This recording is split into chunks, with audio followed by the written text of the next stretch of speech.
plan to design, produce, set up and manage a top-level competition. Everything within the same company. Everything with the trustworthiness and professionalism that an official competition requires. Everything. Top 30. Top 30. The heart of climbing.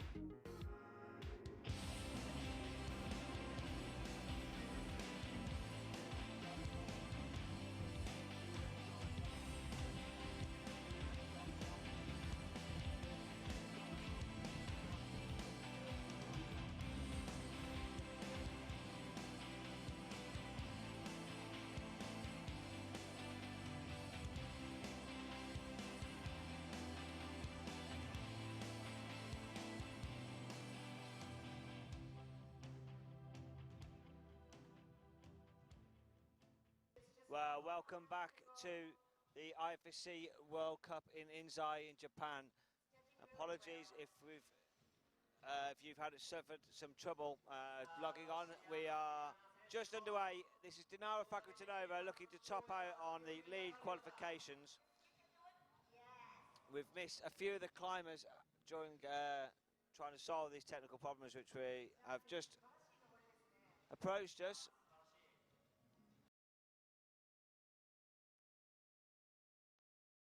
I'm joined with Kevin Wilson, who's just going to carry on commentating on the route as we join Kim Jae-in, the world #1. Yes, here we have Jae-in Kim just starting up the left-hand route, and we've had a few climbers actually get near the top, but nobody's actually topped it yet, including Mina Markovic. She fell off the very last hold as she was dynoing to the jug. We'll see if Jae-in can figure out the top moves and get her done. The left route is actually a little bit harder than the right, as I mentioned earlier. Due to the technical difficulties, you may not have heard me, but it is a graded 8A plus, according to Carlos Brasco, the head route setter here. And the right route is about 8A. Given that Dinara just climbed it fairly quickly, that might be a fair assessment, although Dinara is obviously one of the strongest climbers in the world. So we'll see how many other climbers get to the top. We have had a couple of Japanese climbers on the right-hand route as well. Two of them fell below the large blue and yellow features that you can see kind of in the middle of the wall. But one of them, Ota Risa is her name. She actually made it to the two pinches that are arranged in kind of a V, the blue and gray pinch at the top of the wall. So she did quite well. Dinara was our 4th climber, and you saw her top. And now we have our 5th climber on the right-hand wall. Climber from Taipei, Hung-Ying Lee.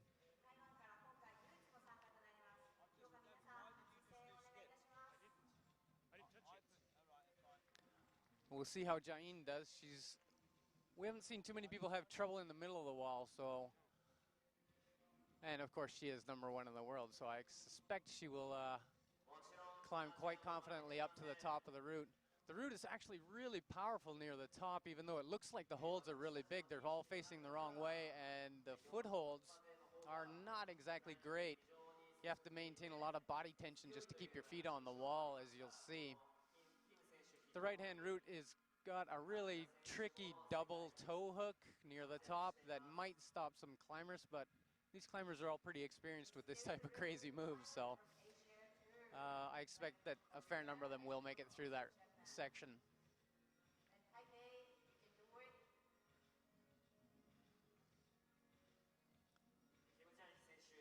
Not sure if everyone caught it earlier due to the technical difficulties, but the walls right now are set at a decent angle, but the wall itself, both sides, actually kick back to become steeper and steeper, and you'll see in the semifinal and the final tomorrow that the walls do become steeper, which makes for really entertaining climbing. Hopefully we won't have too many more technical problems here. We'll get all the climbing to you, and you'll see the routes a little bit better. They flow really nicely. The route setters did a great job, it looks like, so far.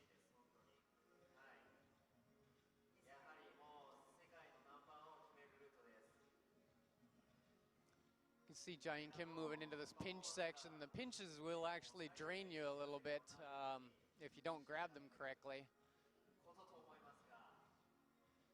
Giant appears to have them. Well, she's also flexible, as you can see, so she has a slight advantage over certain climbers who aren't as flexible. But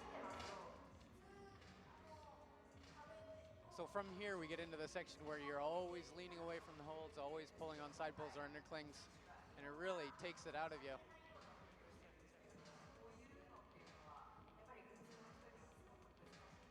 Hung-Yin Lee on the right side's moving a little bit slower, but making good progress. We'll see if she can make it. There seems to be a difficult move right about here, moving up to the left orange hold. Oh, and she slipped. You saw her heel hook actually slip off a little bit, and once you come off, if you're not ready to really pull hard, your core lets go a little bit, and it tends to spit you right off the wall.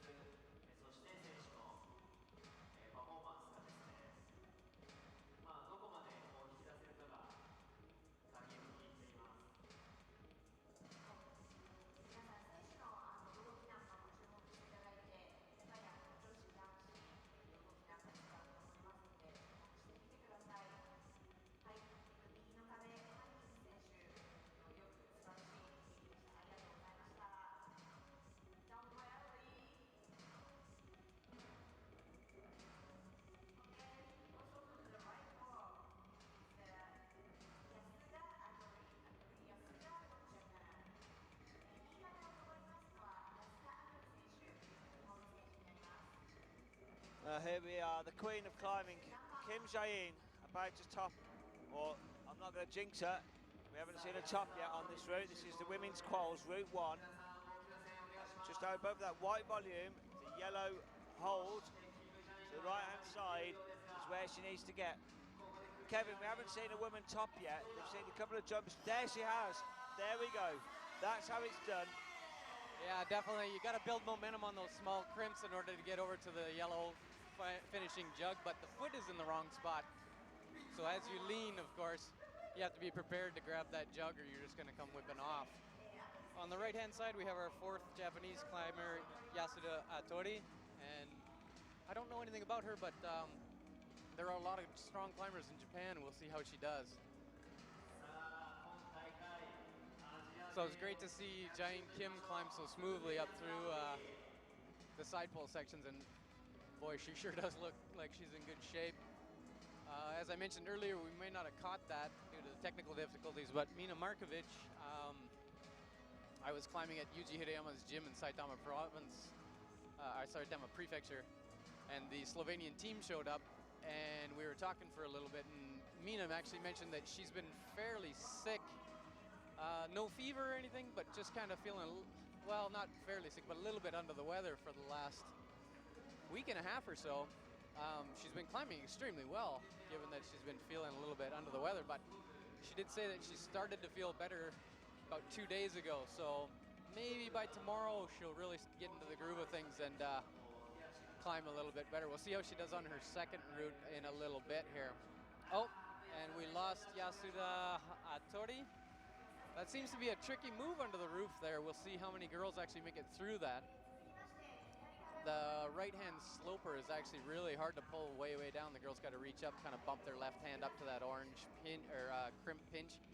That seems to be causing a lot of trouble. On the left-hand side, we have Yuka Kobayashi, who's actually a very strong climber and has been on the World Cup circuit for several years now. She took a little bit of a break, but she's been back recently and climbing fairly strong. We'll see how she does.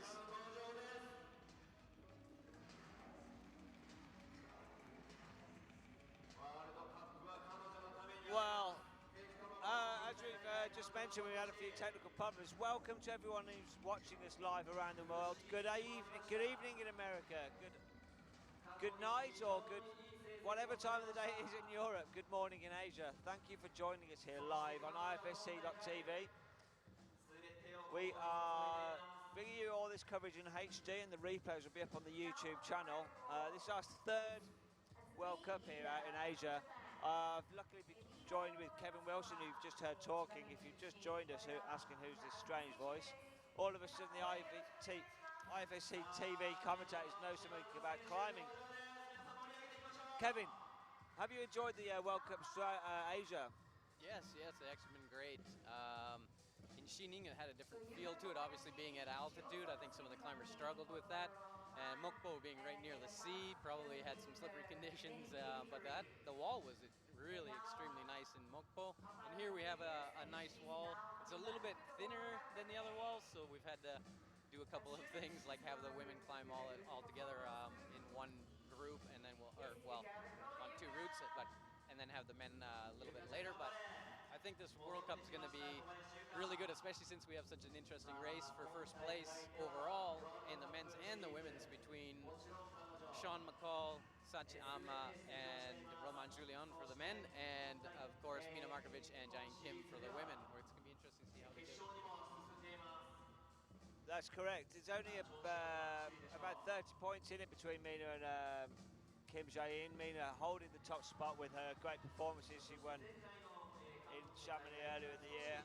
It wasn't until Perth and Atlanta that Kim Jae-in took her first podiums. A couple of ninth positions have pushed her back down into second place. Mina coming straight back with her broken thumb after the World Championships. She's finished fourth or better in every World Cup she's climbed, so that shows the strength that these two, both of them, are amazing to watch. But on the wall now, we've got, well, you live in Japan. You can pronounce the names correctly for us. On the left-hand side, Yuka Kobayashi and Azumi Ida. Is that correct? Yes, Ida Azumi. If we say it in the Japanese way, we say the last name first and the first name last. So I will occasionally use the Japanese style or the American style, and pardon me if it gets a little confusing. Okay, so Ida Azumi just fell there around the blue volume, that first rectangle blue volume. We'll have a look at that in a minute. Let's just concentrate on the route one on the left-hand side, Yuka Kobayashi. Yeah, she's moving into a really powerful section that I was saying earlier takes a lot of body tension. But if you're flexible like she is, she can get right into the wall and save a little bit of strength. Oh, very nice. She seems relaxed, and if she can keep her feet in the right position here. Oh, come on. Oh. She may have actually wore herself out a little bit on the pinches, a little bit more than I thought. And of course, the route is not that easy. I mean, 8A plus, very, very difficult to on-site. Flash. We are working on a flash format for the qualification route. The climbers are free to discuss the route and look at the route and watch other climbers on it. Tomorrow's semifinal and the final will actually be in the on-site format, where the climbers are in isolation until they come out and climb without having ever seen anyone else on the wall. They do get a 6-minute viewing period at the beginning before they climb in order to look at the route, and you'll see climbers actually discussing the route with each other, but they do not get to watch each other climb the route. All right, next up we have, on the right-hand side, you might be able to hear the announcer in the back going crazy, the Youth World Champion Oda Momoka. She also won a World Cup in, I can't remember where it was now. I think it was Perth, was it not? Kim Jae-in was in Perth, so we're just looking. Imst is where she won it, pardon me.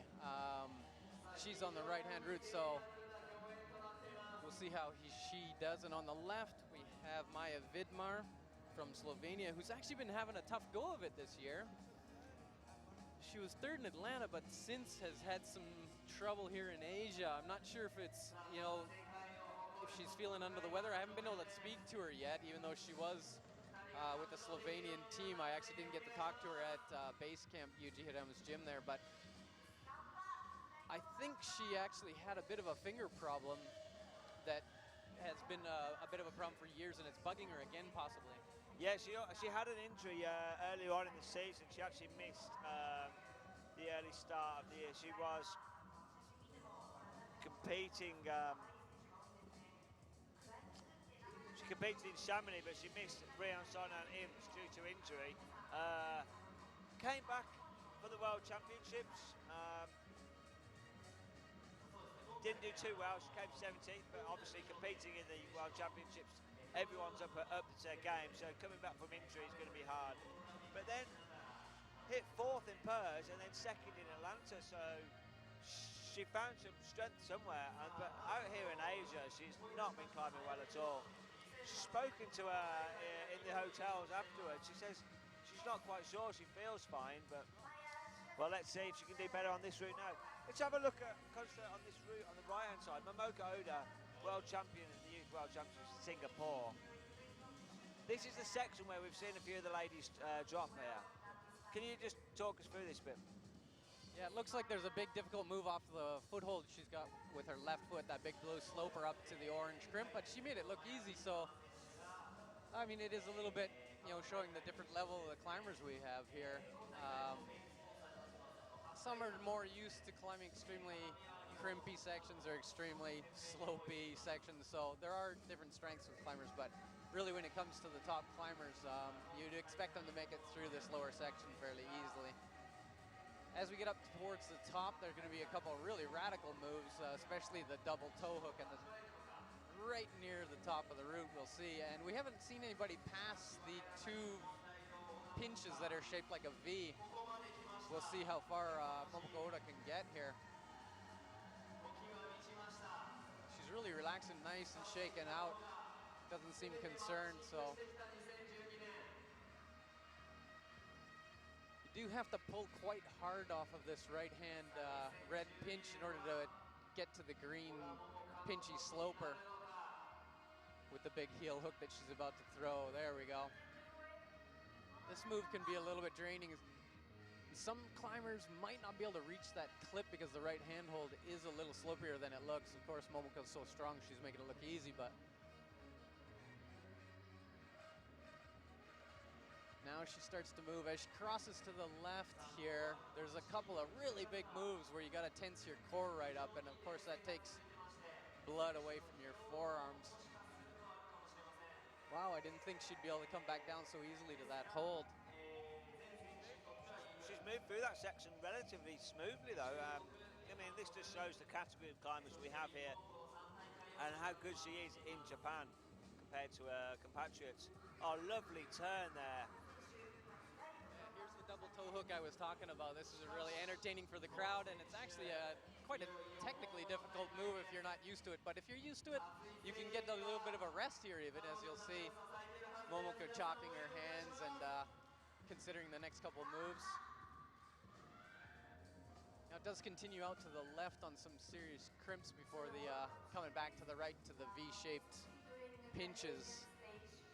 The route setters have done a beautiful job given the width of this wall is actually you know, a little bit of a constraint considered compared to some of the other World Cup walls we've seen. All right, they there we go.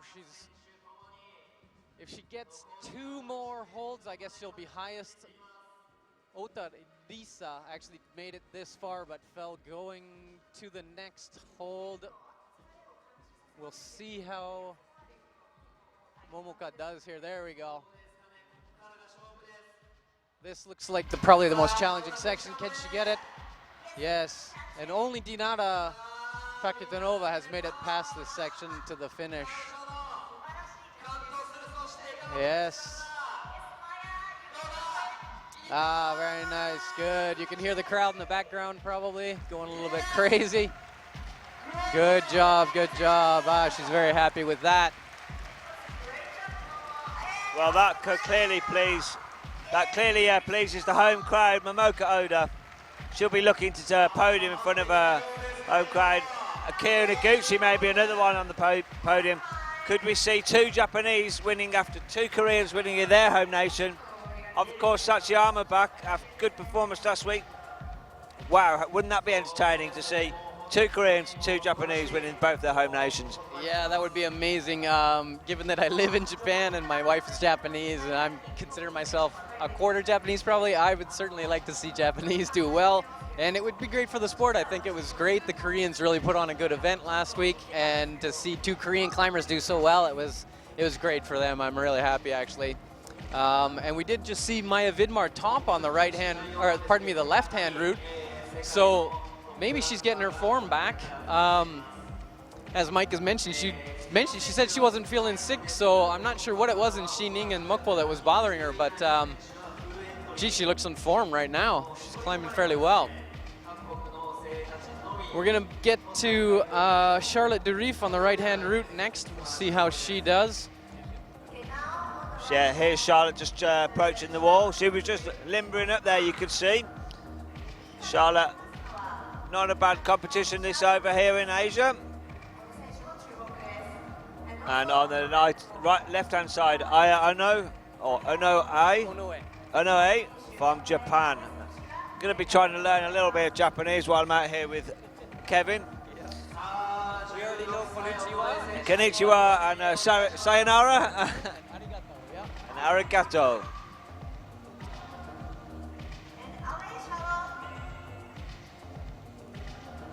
So, if you are watching this in Europe, thank you for staying awake. In America, you've got plenty of hours coverage to watch. Who is going to win this competition in the women's category? Get involved, ask any questions. Kevin is here to answer any of your questions. What are the routes that were set by the route setter, Kevin? Oh, I mentioned earlier that Carlos Brasco is the head route setter, and he told me that the left route is 8A+, and it involves some really tensiony moves at the top, so we might see some girls actually making it fairly close, but not quite finishing because of that dyno at the end. And the right-hand route is 8A. And it's a little more straightforward, but of course those tricky toe hooks at the top might throw some girls off. Charlotte Durifa is very strong. I expect her to do fairly well.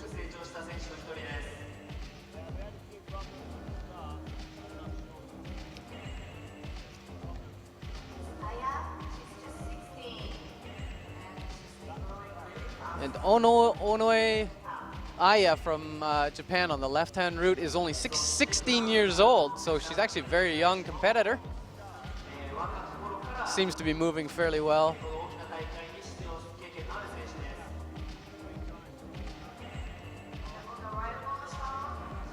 You can see her right arm's tensed a little bit there. She probably wants to stay a little more relaxed if she can, but there we go. It's kind of interesting. We haven't seen very many holds like this on the World Cup stop.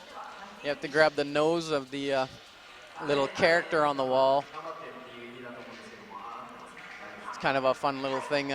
Japan's famous for its cartoon characters, so everybody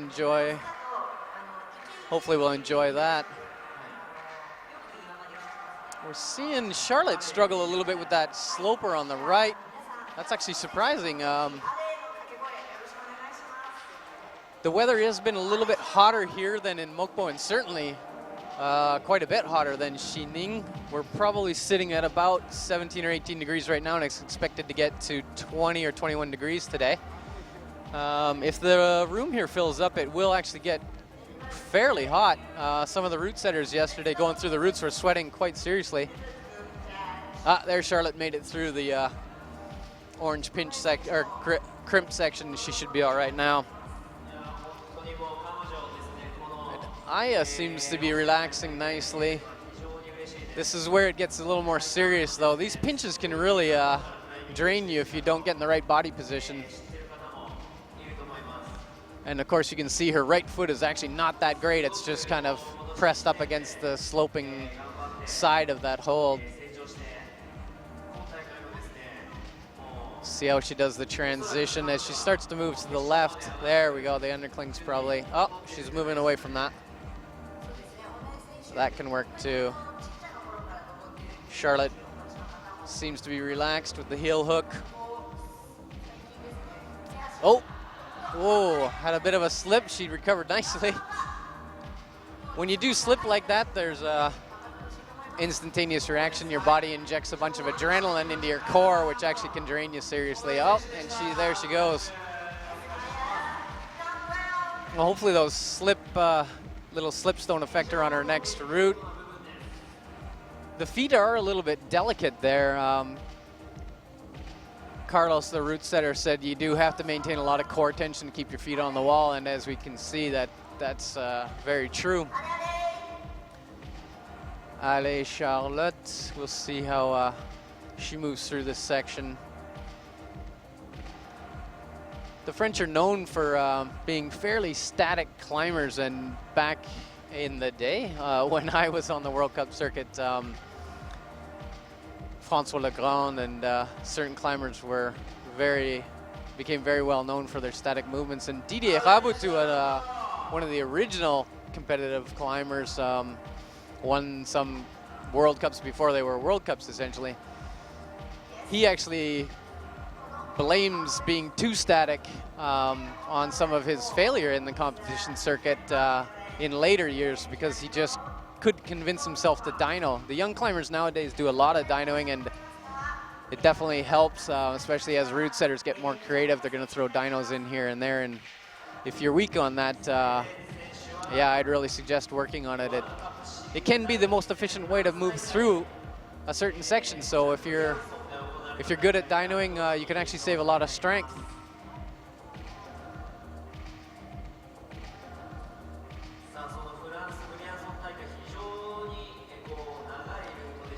On the left-hand side, we have Hélène Janicot,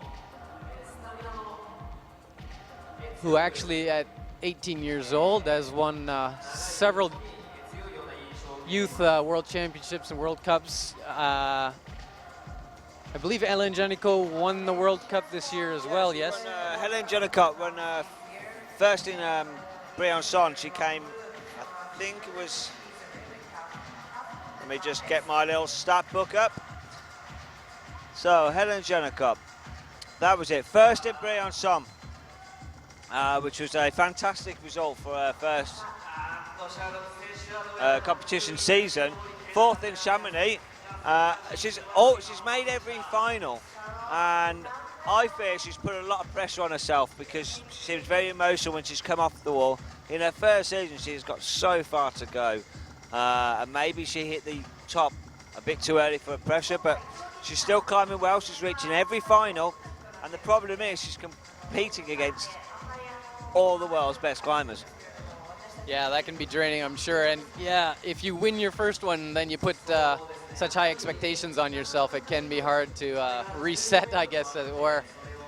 We'll see how she does. Maybe she's calmed down, and if she can make the final, hopefully she'll do really well. We did see just on the right-hand route, Charlotte Durif was actually called off the wall because she ran out of time.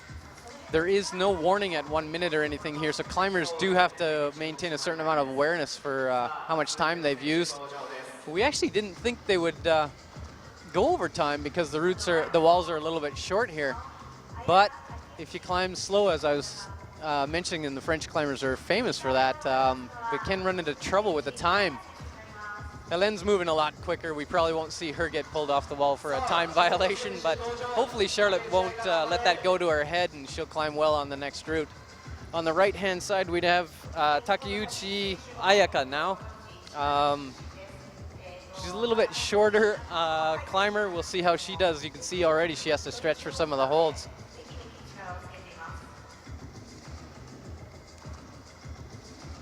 Here comes Ellen into the tensiony section of the route.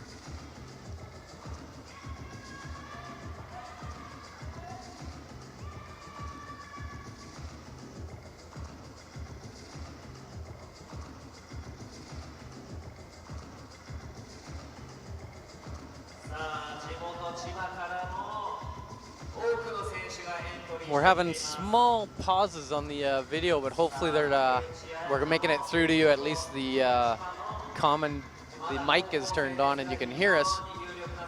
If you are having trouble, try resetting your connection.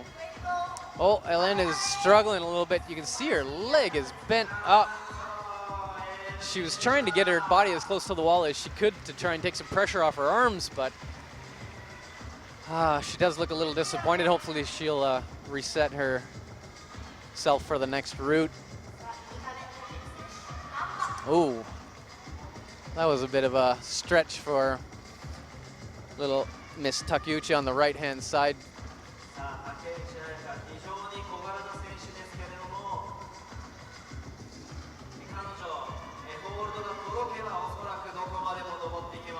The Japanese announcer in the background just said if she can reach the holds, she should be able to continue easily because she is quite strong.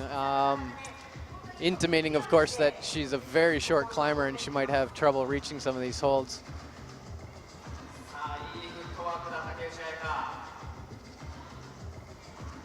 Hopefully she'll get her heel hook set and be able to make this clip easy. There we go. Starting up on the left-hand side, we have Barbara Bacher from Austria. Oh, and off comes Takeuchi Ayaka.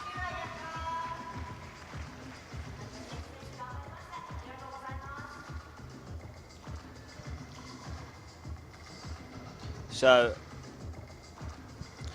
Barbara Bacher on the wall from Austria, 30 years of age. Not had the strongest of seasons. She's hasn't actually made a final here. Her best actually this season was the 9th in the World Championships. But there's a lot of strong climbers from Austria, so she's doing well to still be making the Austrian team with Anna Ernst and Magdalena Rock, the up-and-coming youngsters of Austria climbing. Okay, and then about to join us on the right-hand side, we're yet another Japanese, which is unsurprising in their home nation. Who have we got? Osawa Sakiko is her name, and I'm unfamiliar with her. But given that we have 13 climbers from all over the country, I'm not going to know them all. I do know a few, but we'll see how Osawa-san does here. And Barbara Bacher actually has been climbing fairly well outdoors in the last little while, so I'm surprised to see that she hasn't been doing a little bit better in reaching some finals in the World Cup. But there is, of course, a slight difference between climbing indoors and climbing outdoors. For anyone who has done both, you'll know that, of course. The way you grip the holds and the style of climbing can be different. Reading routes is a little more difficult outside, some people say. And the route setters, depending on how the routes are set, the routes can be fairly crimpy indoors. These ones seem to have more pinches and slopers, so maybe that will suit Barbara, and she'll hike right up there and show us how it's done. Osawa Sakiko, she was actually attended the Youth World Championships in Edinburgh and RAFCO in 2010. She made 26th position back in them, so she made the semi-finals. Here, this is probably her first World Cup in the adults range. She comes from Kanagawa in Japan. Kanagawa, so. And she's 21 years of age. Just a little bit of stats, that's all I can give for you at the moment. Great, thanks. If this is her first event, she might have some nerves, but we'll see. Sometimes people come into the first event thinking, you know, just being really relaxed and thinking, oh, I'm just going to have fun, we'll see how it goes, like perhaps Helen Janico did in her first event and ended up winning it. We'll see how. I know in my first event, I actually got my best result in Vienna in 1990. Sorry, my second best result, and it was my first event as well. I was just really relaxed and didn't think I'd do that well, so I climbed extremely well. Once you think you're going to do good, you probably put too much pressure on yourself, and you end up knocking yourself off the wall with your mind instead of your body.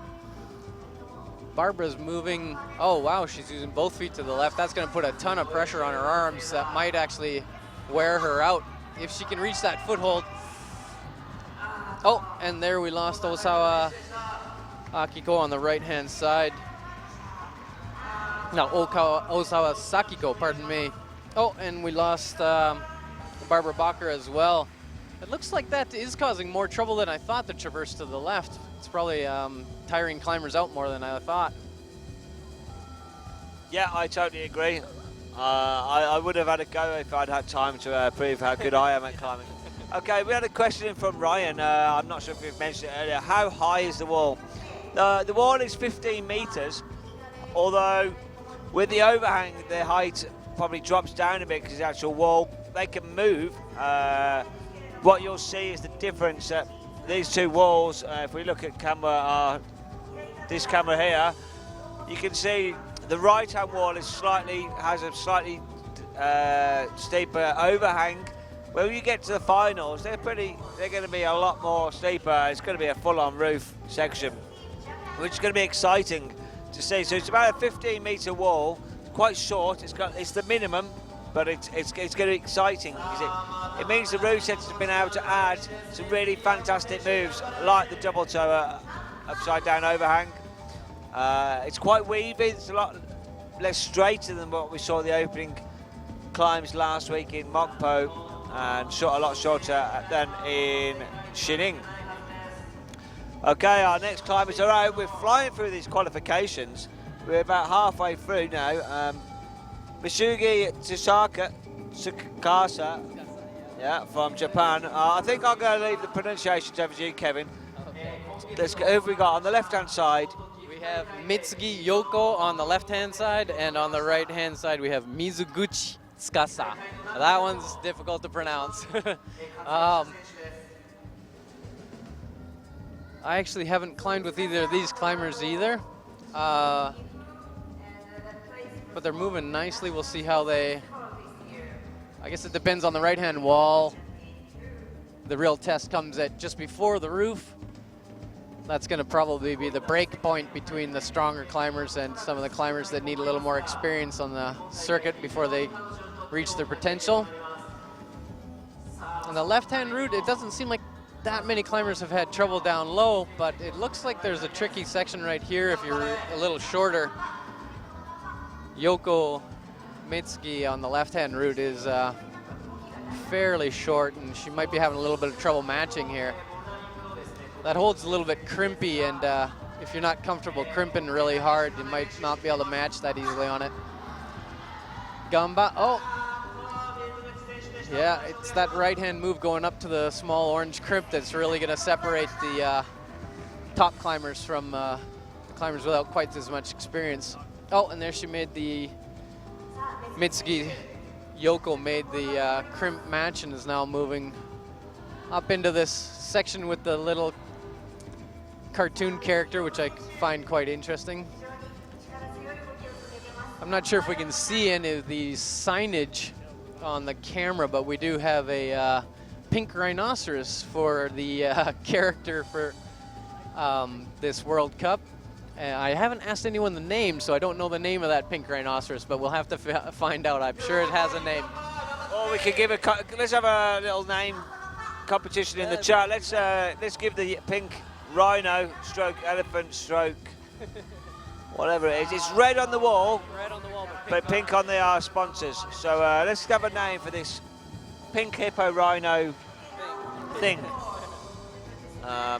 As Mathilde Brumage from Belgium joins us for the party. She made the final last week, did she not? She did. She climbed well. We're just going to look up where she finished here. Mathilde has definitely been on the circuit for a little while, has enough experience that she shouldn't have too much trouble with this route. At least the bottom section where we're dividing the climbers and having some of the weaker climbers fall.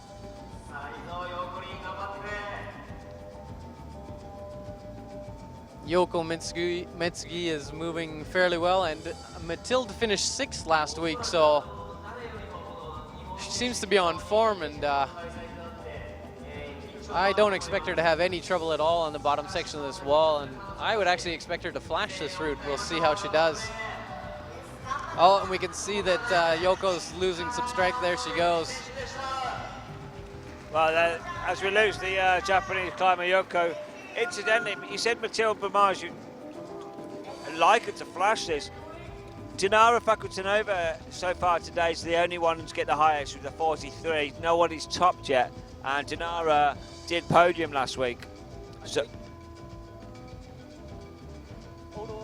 no tops. The results on the website say there's no tops so far. So I'm not sure if you topped at any of your World Cups, Kevin, but you actually have to put the rope through the top bolt. Yeah, I'm okay. I mean, I topped a couple of routes. I'm joking. Yeah, so like you say, Mathilde's definitely got the potential. She's had a strong season.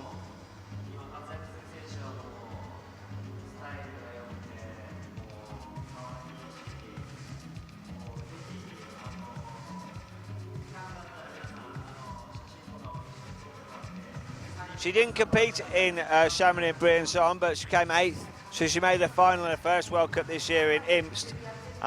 She made the semi-finals in the World Championships.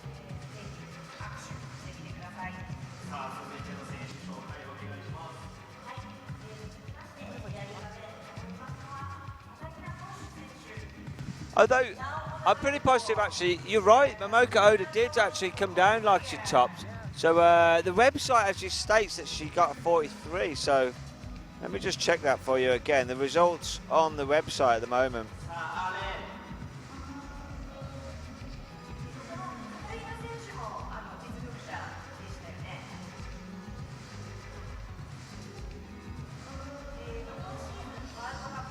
Because I do remember, yeah, we go. So, but that's on the wrong route. So Momoka Oda, it has topped.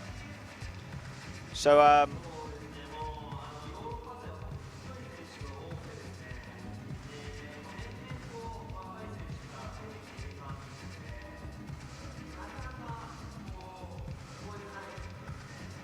okay, Momoka Oda has topped. She's the only one to top. Dinara Fakutinova is 43. Mathilde Beaumange fell at that blue volume where we saw quite a few of the athletes fall. It's around the 19 mark. She's not looking too happy. Very surprising. I saw her walking around earlier and she didn't look comfortable. Perhaps something, maybe she didn't sleep well. I'll try and ask her a little bit later if I can get a word with her. Yeah, that's a little disappointing. Actually, really quite surprising. Perhaps all the travel through Asia this week has worn her out. You never know. Like I said, I'll try and get a word with her. Perhaps she's sick. That is really, really quite surprising. Now we do have Jenny Lavarda moving up and starting out on the right-hand route. And on the left, we have Katarina Posch.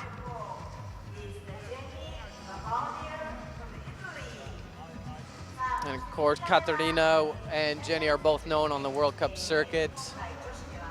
They've actually both been climbing fairly well recently.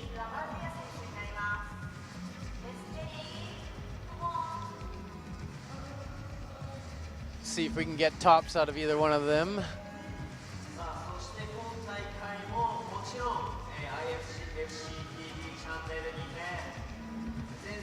We'll see how quickly the website's updating here. We might be having some trouble with updating, but we'll try and keep you as up to date as we can as far as top outs and scores so that nobody's missing too much information.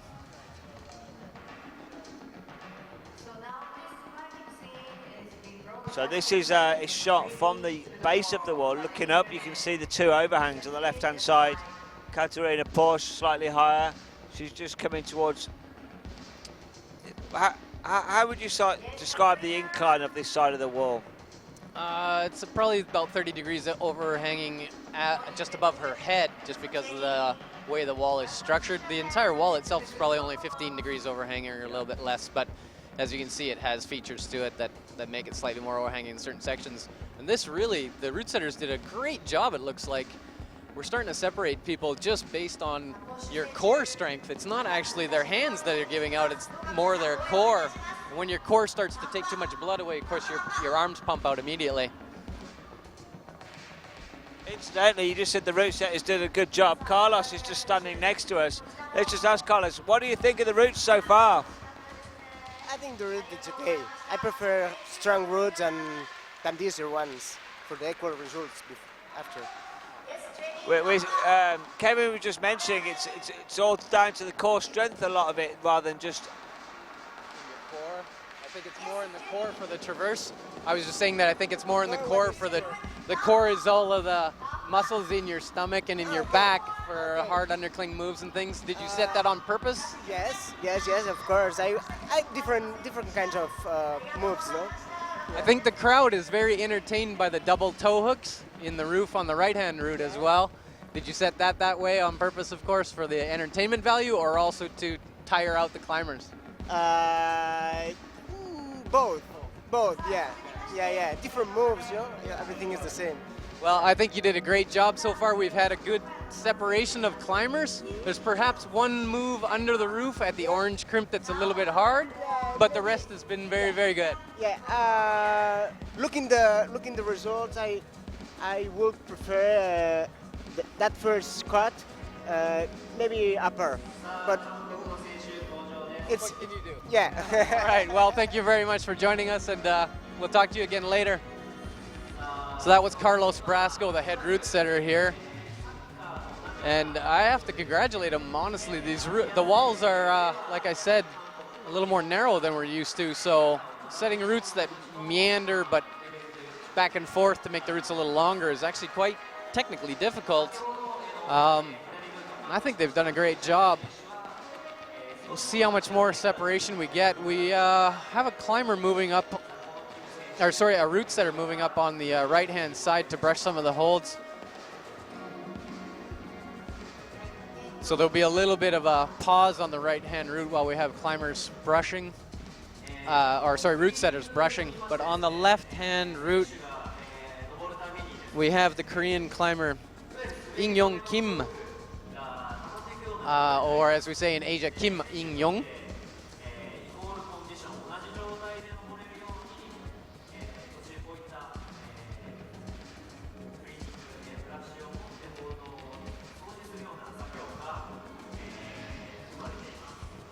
Wow, that crimp move is a little bit, or crimp match, I guess, is a little more stressful than I thought for the shorter climbers, but they seem to be making it through. Have we had any ideas in the chat as far as the name of our pink or red rhino?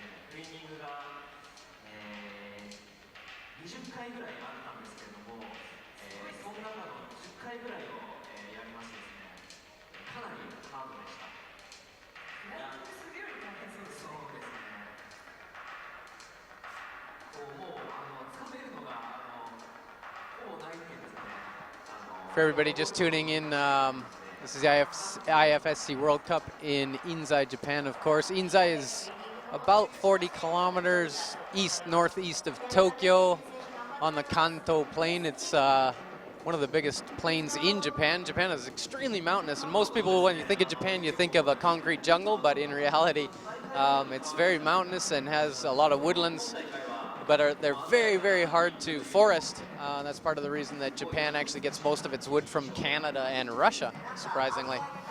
It's just easier and cheaper to ship it in from there than to work in the very mountainous regions.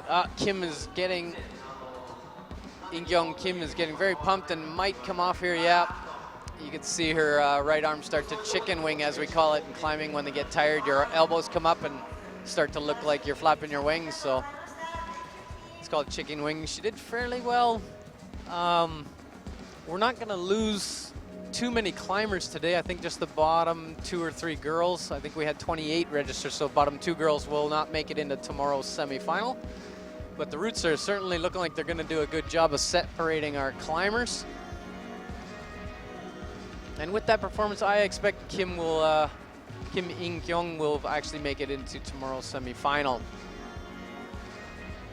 Next up on the left-hand route, we're going to have Joanna Ernst.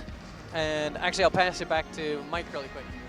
Yeah, it could be Joanna Ernst, the gold medalist from Jining great season for Joanna, but last week the Austrians, as a team, did not do very well. I had a word with Eichel. He said he's got no explanation. I spoke to him before this competition, and well, he'll have a little bit of work to do if they don't podium this week. So Joanna Ernst, let's hope she's back on form, because she could still compete for second or third place in the overall titles. I think Mina or Kim Jae-in will win the overall, one of them two, because of their advanced points. But Joanna Ernst, such a fantastic climber this year. She's had a fantastic season. She came ninth in Chamonix and then hit the semi-final, hit every final podium from Briançon, Imst, Purs in Atlanta. Third in Briançon, second in Briançon, third in Imst, third at the World Championships with her compatriot winning the world title, second in Purs, fourth in Atlanta, so she came off the podium. Then 2 weeks ago, first gold medal. So Joanna Ernst, let's see what she can do. Thanks. Actually, I think last week it was interesting to see that the Austrian climbers had both the women, anyways, in the final, had trouble with a heel hook. I guess it was a left-hand crimp and a right-hand heel hook, and they were both reaching up. Just couldn't quite make that move. I don't know if that's a gap in their training or why exactly both Austrians would have trouble with that exact same specific move, but we'll see if she can reset herself, and I expect her to make the podium this time. I mean, that would be my guess, just given how good of a season she's had, but she is also having a little bit of trouble with that crimp match there. That must be a little harder than I think, and a little harder than the earlier climbers made it look. Certainly Jae-in Kim and Mina Markovic didn't have much trouble there, so we'll see as Joanna moves into these sloping holds in the slightly pumpier section how she does. I would imagine that she'd top this route, but sometimes what happens is if you have a little bit of a bobble on the bottom, you actually get a little nervous, your shoulders come up, your core will tighten up in the wrong spots and you just can't relax. You might not breathe quite properly, and yeah, you end up essentially convincing yourself to fall by just being too nervous.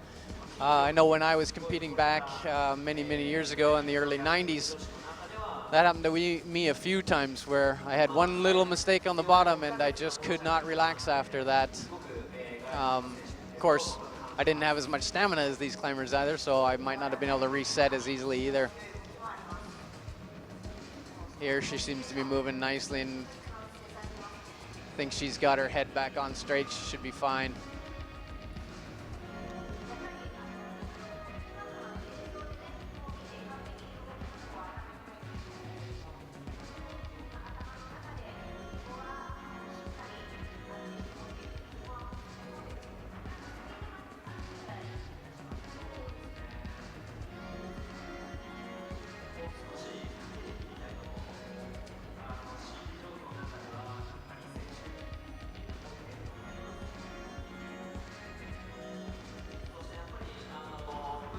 Haven't really asked the question, but I'm just checking in the chat if everyone can hear us all right.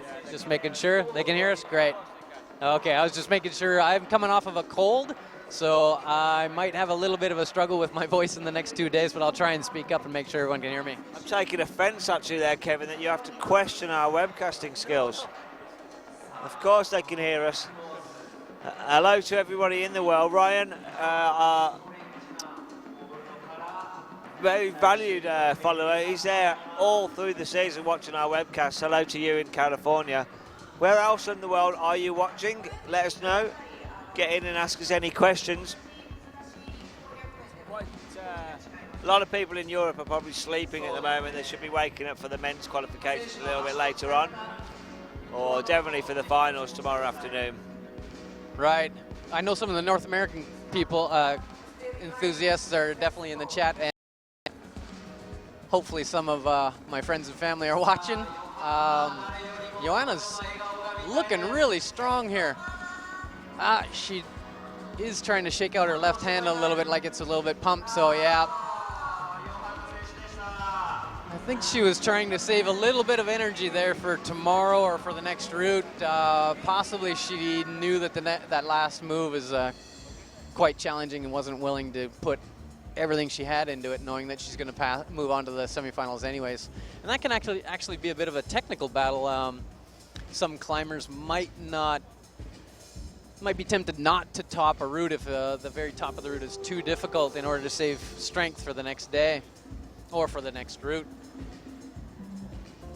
So we are having a bit of a break on the right-hand route. I think they're done, but... No, we just got Akio Noguchi to come out. We've just got one more climb on the Route 1, and then we'll be having full route clean. So we'll try and get some interviews or have a little chat, keep the entertainment going in this chat in the webcast. We are live in HD around the world from Inzai in Japan. And here is Akio Noguchi. This is only her third World Cup this year. She came 6th in pairs after competing in the World Championships the week before. She's completed throughout the whole bouldering season, narrowly missing out to Anna Storr, the overall world title there. But she's got her points on the board for the overall. She's down at 18th, I believe, for the lead season. That's not bad competing. She only competed last week and in pairs.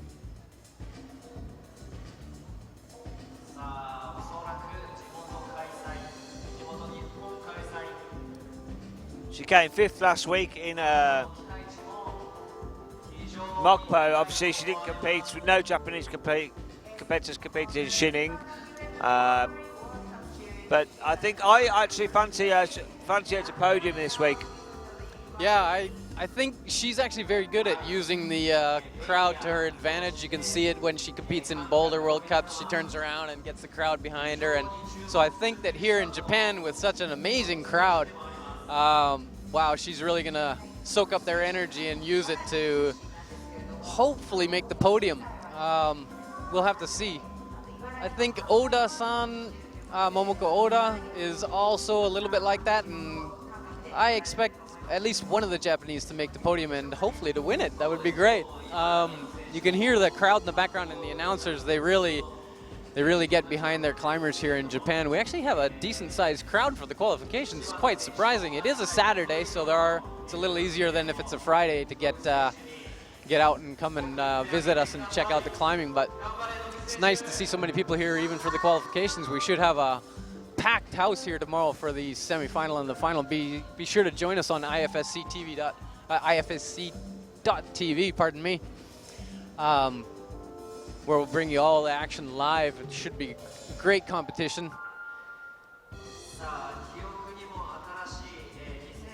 Akio is really moving nice. She has such amazing flexibility that I would actually expect her to be a better route climber than a boulderer, giving her flexibility. But she's the other way around. She's won 2 overall World Cup titles, if I remember correctly, in 2000. Ooh, don't quote me on this, but I think it was 2008 and 2009. It might have been 2009, 2010, but she is more of a boulderer than a route climber, but she's just so strong that when she does transition to routes, she really climbs quite well. She's made every final in every competition she's competed in this year, I believe. I'll get Mike to check on that.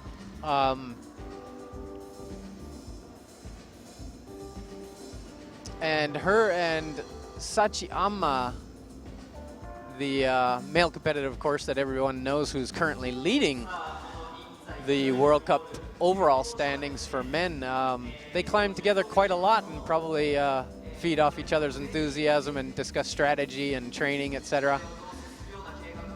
And it seems to work, given that they're both incredibly strong. You can hear some calls of Gamba in the background here. Gamba means, I guess we'd say come on or go for it in English. We'll see what she does here with the body tension-y moves, kind of the pinch undercling moves that she's coming up to. Akio is a bit more of a crimp specialist. She doesn't like to dyno all that much, although she's not the worst at it, that's for sure, but that she has admitted that that's one of her weaknesses to me when we've climbed together before. So we do occasionally when we go to a gym together, we've climbed quite a bit at Yuji Hirayama's base camp on the other side of Tokyo here. And she does admit that she needs to work on her dynoing, and we do attempt dynos together, and it's one of my weaknesses as well, so we kind of try and work on it together. It's nice to have someone else who struggles at it, because many of my Japanese friends are so darn good at it. Wow, she's looking really good and really relaxed. I expect her to top here.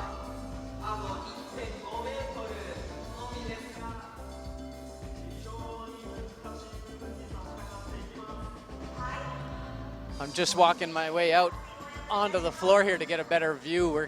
Our table is off in the corner a little bit, and I can't see the left side of the wall very well, so I'm just moving out. The mic's getting me set up. Here we can see her a little bit better now. Get the big heel hook around the side. That sloping bread hold looks big, but it's actually quite sloping, and then you get a small crimp, match the feet, get the left hand on the bigger crimp, and then just use momentum and jump. She's hesitating. Don't hesitate. Here's her weakness. Boom. There we go. You can hear the crowd. Excellent. Wow, she's really happy. That was really well done. Yeah, well done to Kia Noguchi. Only a third climber so far today to top that route. And that was a fantastic performance from Akio. Now, what's going to happen now is the route's about to be getting cleaned, and we're going to try and get some interviews. I know I've got to speak to Aiko, the Austrian coach, in a second.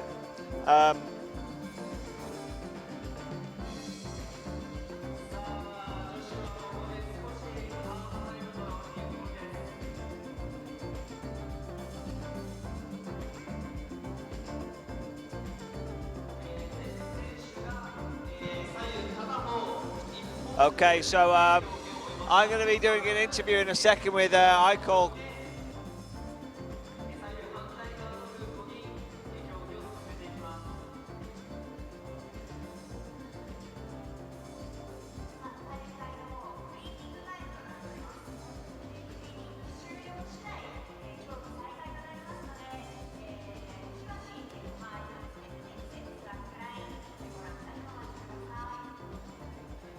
Okay, so I found Aiko, the Austrian coach.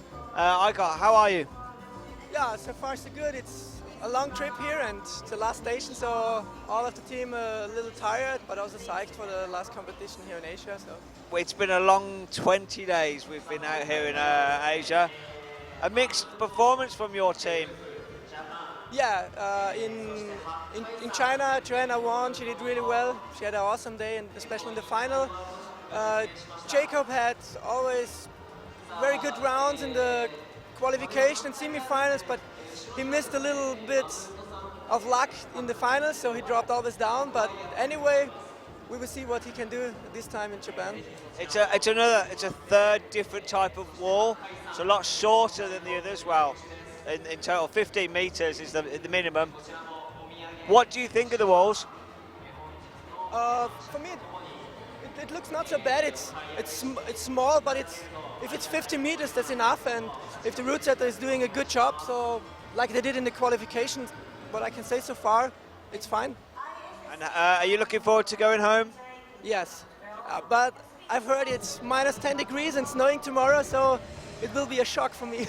It will be. So apparently they've had snow in northern UK, which for October. Of course, in Austria you're going to expect the snow, but not for us, not this early. Yeah. Anyway, winter time is coming. The last competition is soon in Kran, and then skiing, relaxing, and preparing for the next season. Yes, of course. Thank you for talking to us, Igor. I'll speak to you tomorrow. Good luck for your team. Thank you, Mike. So that was Igor, the Austrian coach. We haven't got much to do at the moment. Just the route setters are cleaning all the walls. They have to bring in these scaffolds.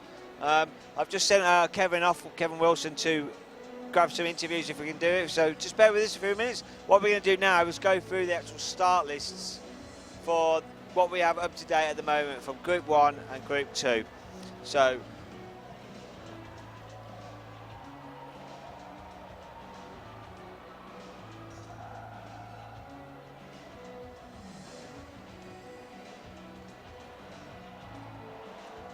So this is how they line up at the moment. This is from Group 1.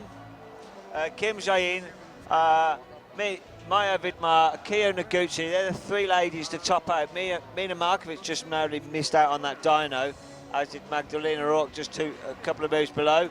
Joanna Ernst just gave up just towards the end. It didn't give up, just came off. Wasn't sure if she was a bit too pumped, maybe. We still have a lot to see. This is the halfway stage, so this is where the cut-off point is. 14th position, Yuka Masuji Yoko, 29 plus. Now, 26 of these 28 ladies will be going through tomorrow for the semi-finals. This is the... That was Group 1, sorry. These climbers still to climb. Can we just going to pull up now the Group 2.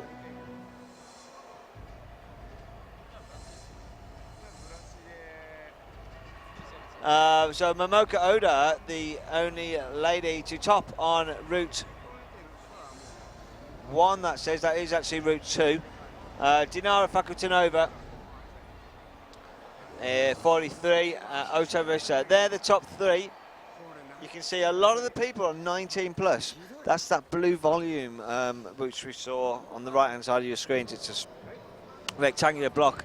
That's where people are having the trouble. And that is just before the steepest part of the overhang. Just while we're waiting, we're going to have an interview with Akio Noguchi shortly. But let's just have a look at the actual rankings for the women. This is what we're talking about.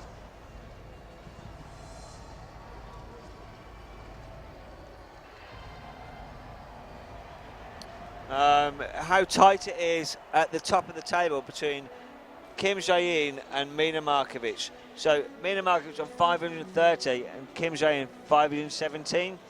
Now, these points come from the World Cups that they compete in. They get points for each position.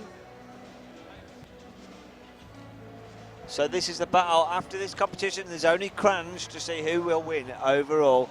Kim Jae-in won it last year.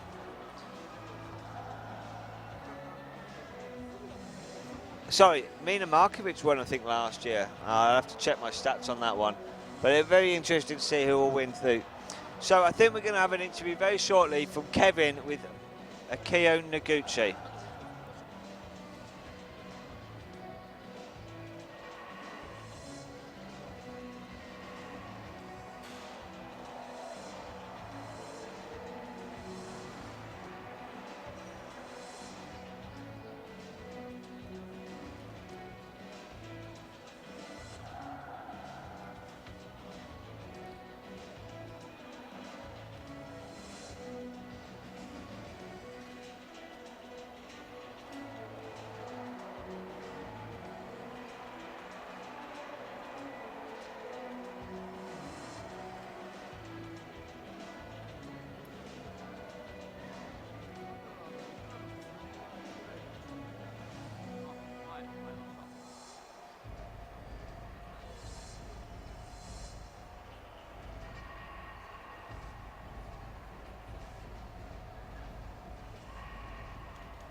All right, I'm here with Akio Noguchi, and we had a very nice climb today. And actually, I'm going to interview in Japanese and translate, so Akio can relax, not get too nervous about the interview. まずは日本語でやりますんで、その後は通訳しますが、おめでとうございました。結構よく登れました。ルートはどうだった？すごい難しくて、で海外の選手も国内の選手もかなりみんな苦戦してるんですけれども。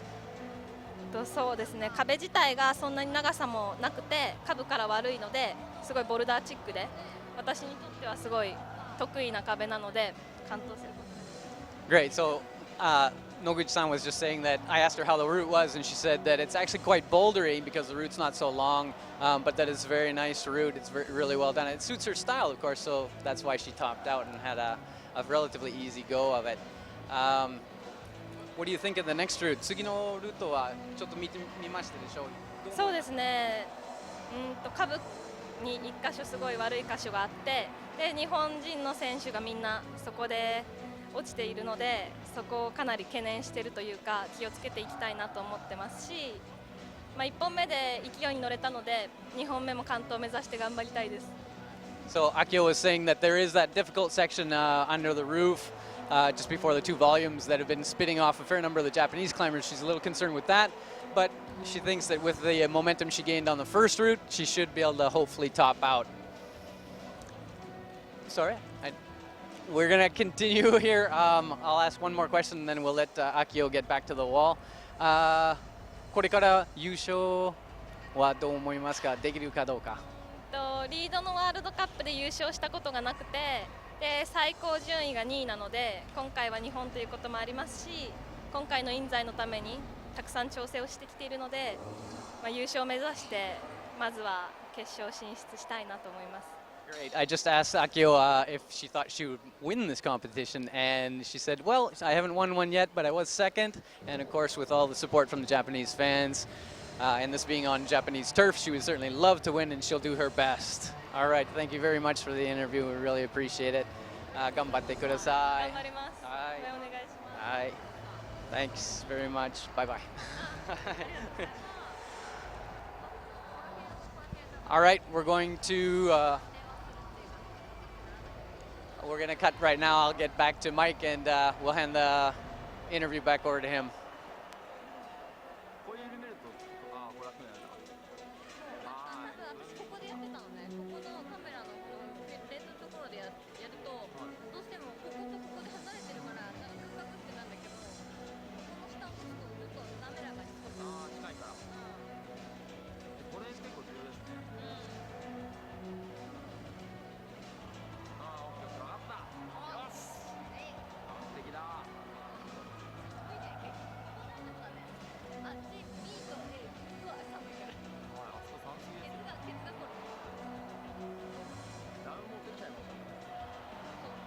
'Well, we're back underway.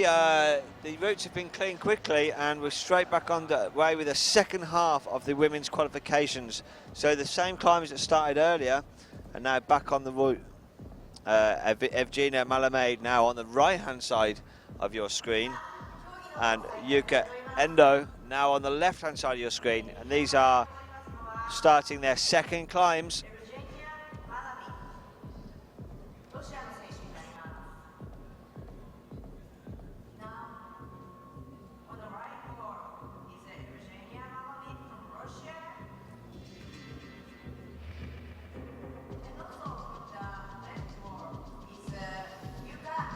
Evgenia climbed quite well on the left-hand route, making it very close to the top, so we'll see how she does on the right-run route. It's a little bit easier, and hopefully she'll top out.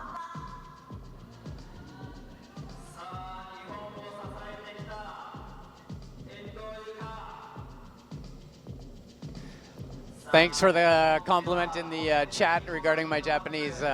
It's taken me a few years to get to this level. I appreciate it. And if it seems like I'm not translating everything in the interview, I apologize for that. Some of the people, when we interview them, they don't pause in their speech, so I have to actually just accumulate a bunch of information in my head and then give you the kind of the cliff notes. Oh, and we have lost our first climber, Endo-san on the left-hand route. That crimp section is probably a little bit harder than it looked, and certainly harder than Jain Kim and Mina Markovic made it look when they attempted that route. And here comes Evgenia moving up to this. This is actually the part that's been spitting a lot of climbers off that I've been mentioning quite a few times. We'll see how she does. If she can get that left crimp. There we go. Ah, lost her foot. Nope. Nice recovery. Nice recovery. Now that can sometimes, as I've said before, although we had technical difficulties, so I'm not sure everybody heard me. when you slip like that, your body tenses and you get a shot of adrenaline that can actually pump you out more than you think. And it's hard to recover and relax after that and get all your strength back. We'll see. Occasionally, climbers will look back at the crowd. That's all right. Sometimes they have a friend who's looking at the time for them, that type of thing. Or they could be even looking at the clock. There's a clock at the base of the wall that they can sometimes spot. And it helps them know if they have to hurry up or if they can take it easy. I think Evgenia is doing fine on time so far. And on the left-hand route now, we are moving on as well. We have Sakakibara Yuko.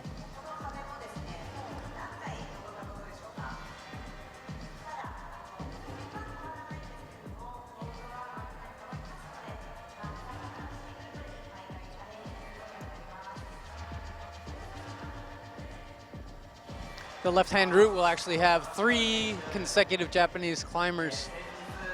The first two, Endo Yuka and Sakakibara Yuko, had a little bit of trouble on the right-hand route, but hopefully we'll see Sakakibara make it through this crimp section, get a little higher up, enjoy her World Cup a little bit more.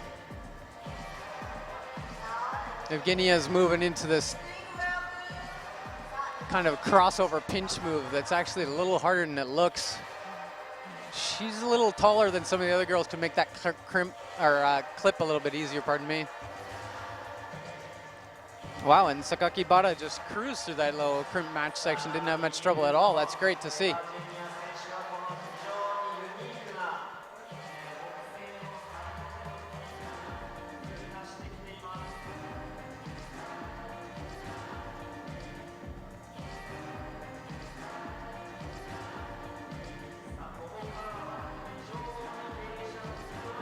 I was just away there, just finding out some facts about these walls.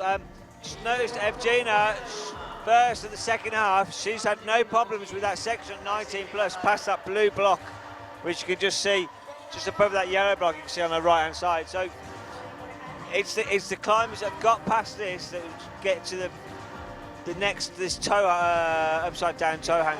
Wow, I love that move, it's fantastic. Yeah, it's definitely one of the more interesting moves I've seen, and it's set very, very well. I mean, the hold that she's grabbing there, that orange hold, is a bit of a sloper, so it's actually kind of difficult to toe hook from that up to the green hold that she's got now. Some of the taller climbers will actually toe hook the green hold and reach out and grab the orange and then spin. Some of the shorter climbers can only reach the orange hold with their foot and their hand, which might make it a little bit more difficult, but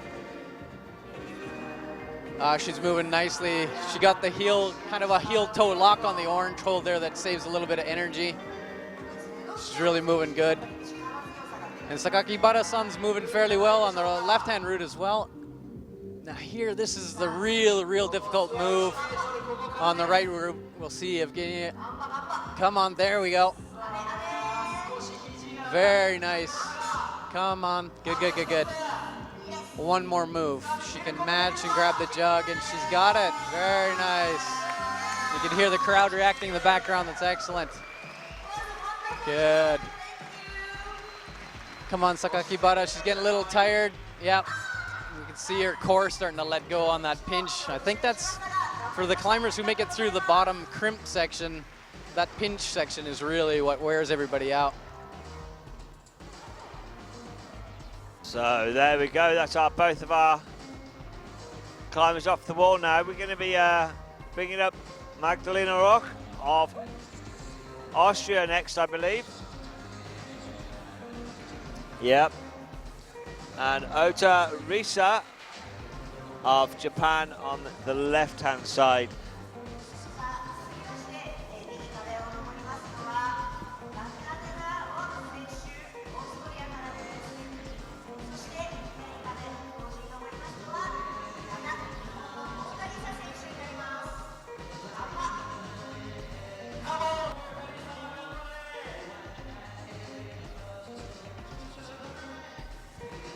Some folks in the chat might be wondering what exactly is on Magdalena's neck and back. You can see some tape, actually, is what it is. It's a type of almost like a tensor bandage tape that sort of stabilizes your muscles, if anything, if you ripped something a little bit. Well, I guess if you didn't rip it, but if you stretch something a little bit, you can put that tape on it. It'll certainly help you feel a little more comfortable for certain moves. I've never personally used it, but I have heard good things about it. You can also see it on certain climbers' wrists. For instance, Anma Sach-san and Noguchi Akio-chan, they both use it on their wrists. Jain Kim will certainly use it occasionally on her wrists. So if you ever run into, you got a small pull or something, give it a shot and see if it works for you. On the left-hand side, Ota-san's moving through the crimp move fairly easily. We saw her do quite well on the right-hand route, so I expect her to climb really quite high on the left as well. Although the left-hand route, as I mentioned before, is a little bit harder. The left-hand route is 8A plus, while the right-hand route is 8A.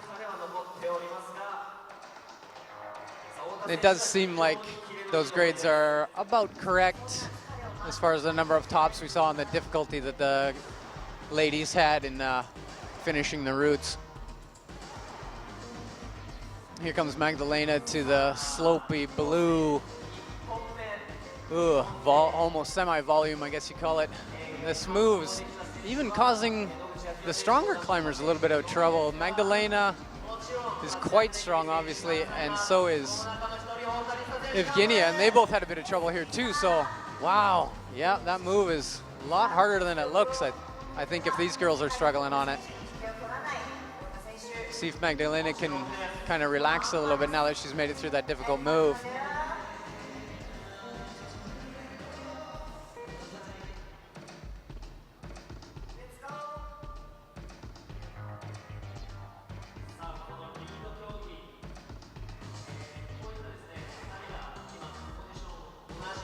Magdalena, she's at this section, she's 18 years of age, her best this year was third back in Pers, but she's always there or thereabouts in the finals. She did fourth in Shining, where both the Austrians did well with Jana topping. She's through that gap there. That's the problem where she's through. She came seventh last week in Mokpo, so she also made the final, and fifth in Chamonix. She had a bit of a troublesome time through after Chamonix, didn't make the finals for a few week competitions, but she's definitely back on form. Like you were mentioning about the strapping, it's also just to keep the muscles warm, not only just to for injuries. So it could be that it could be an injury that she's had, or it could be just to make sure the muscles do stay warm around her neck. But she's doing well. She's through that section. So what's this next section all about? I think mostly involves the pinch. Getting to the green actually gets you a little bit tired. And then two really long moves here. There's two different ways to do it. Some girls match on this hold, or some girls cross like that and then swing out and grab the toe hooks. Oh, and we lost Otarisa on the left-hand hold. She did fairly well making it out to the kind of nose feature, I guess you'd call it. Oh wow, Magdalena turned really quickly and easily. She's looking back at the clock. She might be concerned with her time a little bit. I was wondering if some of the taller climbers would be able to get a bit of a knee bar between that red hold and the orange hold, but it looks like the route setters did a good job, and it's not possible to get a knee bar. We didn't see Evgenia. She's probably one of the tallest climbers just before her. So if she didn't do a knee bar, then I don't think we'll see that on the women's. Obviously, we were watching this being set yesterday before knowing if it was male or female, and you mentioned that, but like you say, a lot of the athletes are 5.5 feet. They're not too tall. I don't think that category. Obviously, yourself, a tall climber, Kevin, I'm sure you could easily knee bar. Yeah, I think I could probably. Especially my legs are a little longer than they should be, so I could certainly knee bar right there, I think. But length, I mean, being too tall can also have its disadvantages. So, and we just lost. You can see she was getting a little pumped on the clip there, and it was good that she reached out and got a plus off of that. But I don't think that's going to affect her too much. She's certainly going to be in the semifinals. Okay. just before we join Dinara Fakhretdinova, let's.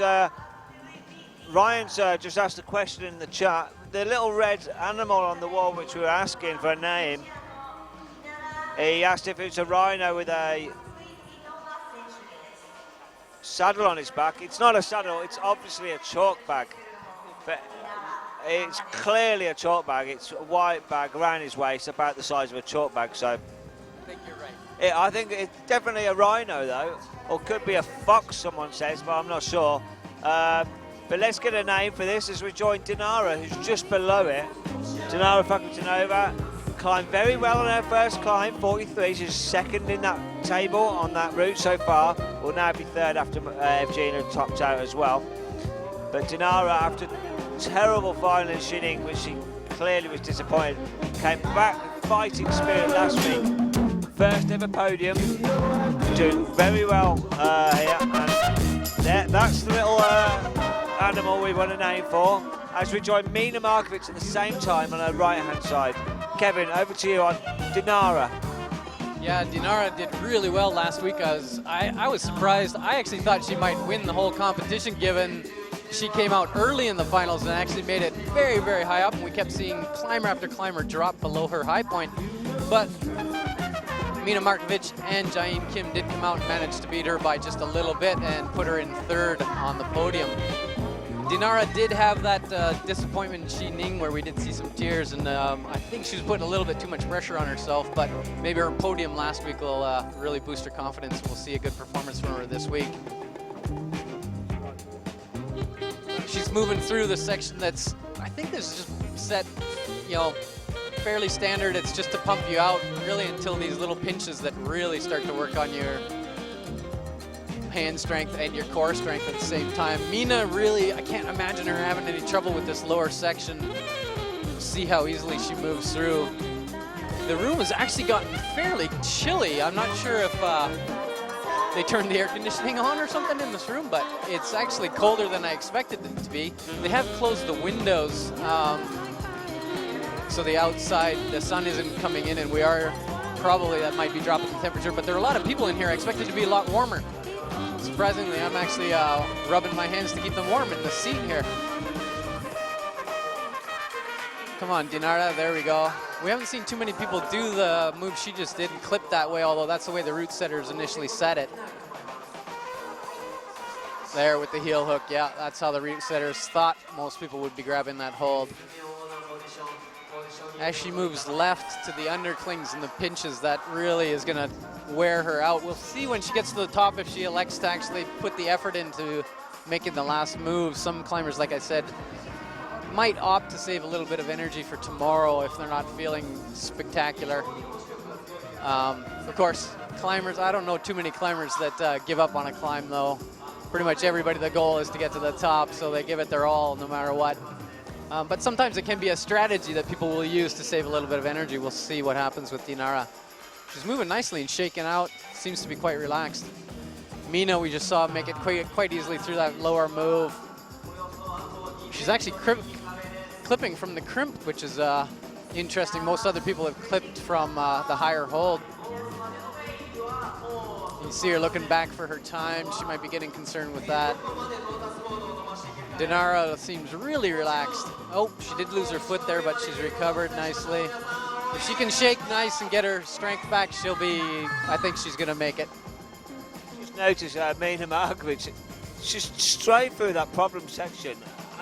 Didn't even take a glance, she's just smooth, very smooth. This is why she's top of the world ranking. She's had a very strong season, even with injury, coming back.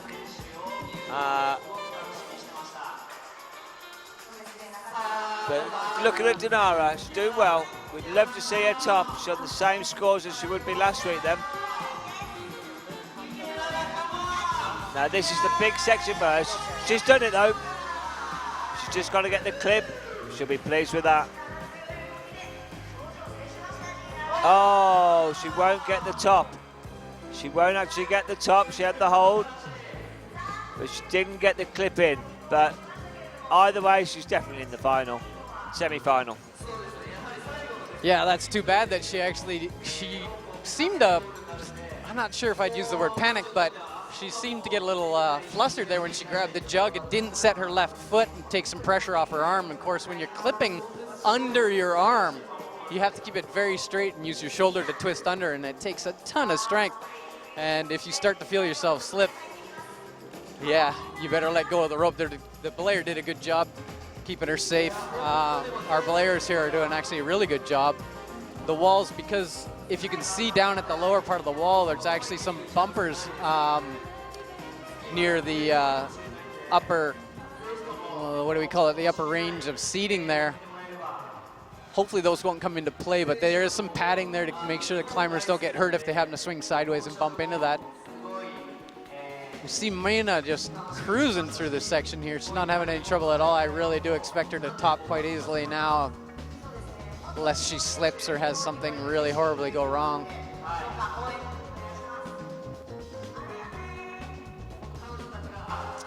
Yeah, and with her flexibility, that heel hook move is just not difficult at all. Oh yeah, she's actually shaking out on the crimp holds. No problem. Set her foot, and there she is. Excellent, excellent job.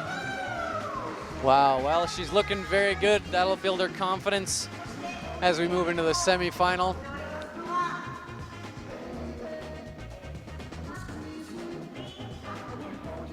On the left-hand route, now we have starting off a climber from Taipei, Hun Ying Li. She had a little bit of trouble on the right-hand route, but we'll see. This route might suit her a little bit more. See how she moves through this crimp section. She's already struggling with it a little bit, or perhaps she's just resetting her heel. Oh! Hopefully she can reset herself after a slip of a heel there. I think she just really got to bear down on that crimp and match. There we go, yeah. She actually switched from a heel to a toe, and that seemed to relax her a little bit. She made it through quite easily after that. See if she can make it to our friendly character in the middle of the wall there. Still not sure if that is a fox. The ears are a little long for a rhino, I'm not sure, and it doesn't look like our pink rhino on our advertising, so. But maybe they're trying to get away with it, and we're gonna call it a rhino anyways. I think you're right though. Red fox actually, it reminds me of one of the holds we saw in Arco where the fox was the main symbol for the Rockmaster a couple of years ago. I'm not sure that fox has travelled all the way over to Asia with us, but just as a little game as we're going, what is that animal that Han Ying from Taipei is actually climbing around? Besides that, anyway, we've got the Queen of Asia climbing here on the wall, Kim Jae-in. Everybody around the world, she's got so many fans, and she's just such a smooth climber. Let's just watch her how she climbs through this qualification route. She's topped the first route. We know she's going to make the semi-finals. There's only 2 people who can't. Let's just have a look and just talk us through how she does her moves, if you can, Kevin. Thanks. Yeah, she's so strong. It's really amazing. She's actually one of the shorter climbers, but she doesn't let her height detract from her climbing performances at all. She's got a ton of power and actually really flexible shoulders and hips that help her stay close to the wall, keep some pressure off her forearms, and that certainly helps. Plus, she's just so calm. It's amazing. She can get in some really desperate situations and still continue to shake and relax. That's actually a very important trait in rock climbing, is managing to stay calm even in situations where other people might get a little bit flustered or excited. Oh, and we've lost Lee on the left-hand route there. She did actually fairly well, made it up into the middle of the route, did better on that one than on the right-hand route, which is surprising given the grades are actually the opposite way around. The left-hand route is supposed to be a little bit harder. So perhaps she was warming up on the right route and felt a lot better on the left. Might have suited her style. But in either case, she did a little bit better. We'll see if she makes it to the semi tomorrow. We'll see how Jae-in makes it through this sloper move. She's really relaxed right now. And yes, for some of the people in the chat, we do have occasional disputes over whether her first name is Kim or her first name is Jain, and I'll tell you right now, her first name is Jain and her last name is Kim. The character for Kim, I believe, although I haven't seen her name written in Chinese characters, I believe it's the character for gold. It's a very, very common last name in Korea. It's also fairly common in China, so she's looked back at the time. She has been moving quite slowly. We'll see if she runs into the time issues. I doubt it. If she notices she's running out of time, she'll probably just run up this thing. On the left-hand route now we have Yasuda Atori-san, one of our younger competitors. She also had a little bit of trouble on the right-hand route, but hopefully she'll be able to repeat Hung Ying Lee's performance and make it through the crimpy section on the bottom and continue to have a good route up into, or a good climb up into the middle of the route.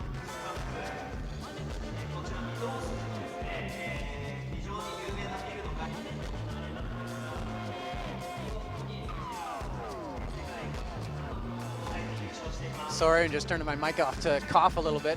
As I mentioned earlier, I do have a bit of a cold. Pardon me if I turn the mic off once in a while. Don't want to cough in anybody's ear.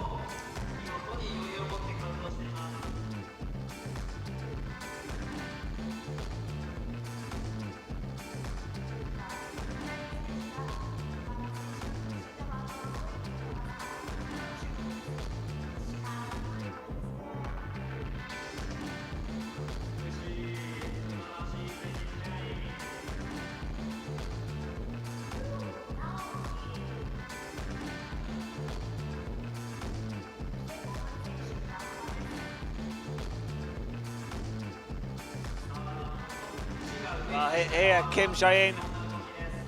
This is what we were saying. She's one of the smaller ones. She's going to be using the green holds for the toe hold. Taking her time though, having a rest. Yeah, she's climbing slower than I thought. She might be using this route as a warm-up and really just taking her time and enjoying the climbing. She has looked back at the clock once or twice. I believe she's got a decent amount of time left. I don't expect she's going to run into a time issue or anything. And there you saw her look back again. I'm sure she's fine on time. I don't think I've seen this season anyone struggle with time in the qualifications, so I don't think the time will be a factor. Probably just to judge how she's climbing on the size of this wall for later on, how far she's climbed. Right, yeah, that she could be just working it out for the semifinals and the finals. I don't see her having any trouble whatsoever.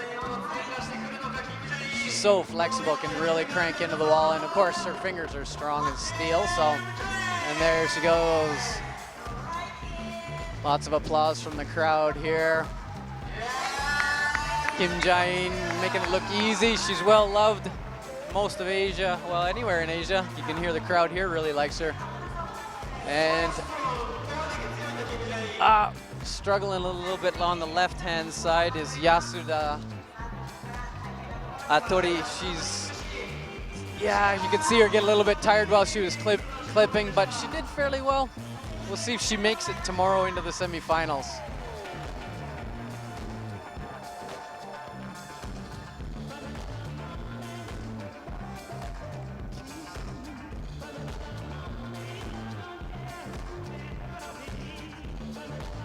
Next out on the wall, we're going to have two Japanese climbers climbing side by side.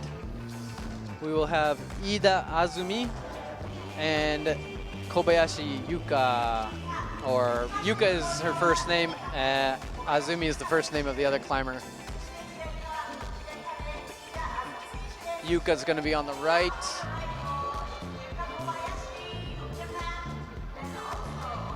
Azumi will be on the left. There'll probably be a round of applause. Certainly if either of them does really well, there'll be a lot of applause.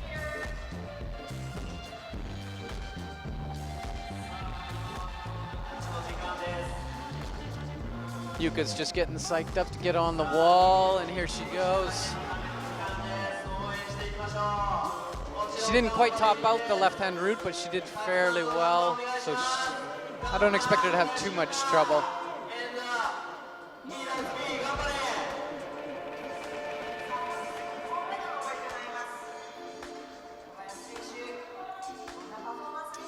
Azumi, as we mentioned earlier, when she was on the first route, on the right-hand route, pardon me, she is one of our shorter climbers. She doesn't have a lot of experience as well, so she might be a little nervous, or she had a little bit of trouble. We'll see if she can make it through the crimp section at the bottom and then make it up into the middle of the route and at least have a little bit of fun. Yuka Kobayashi's definitely gonna climb through the middle section without too much trouble, I expect.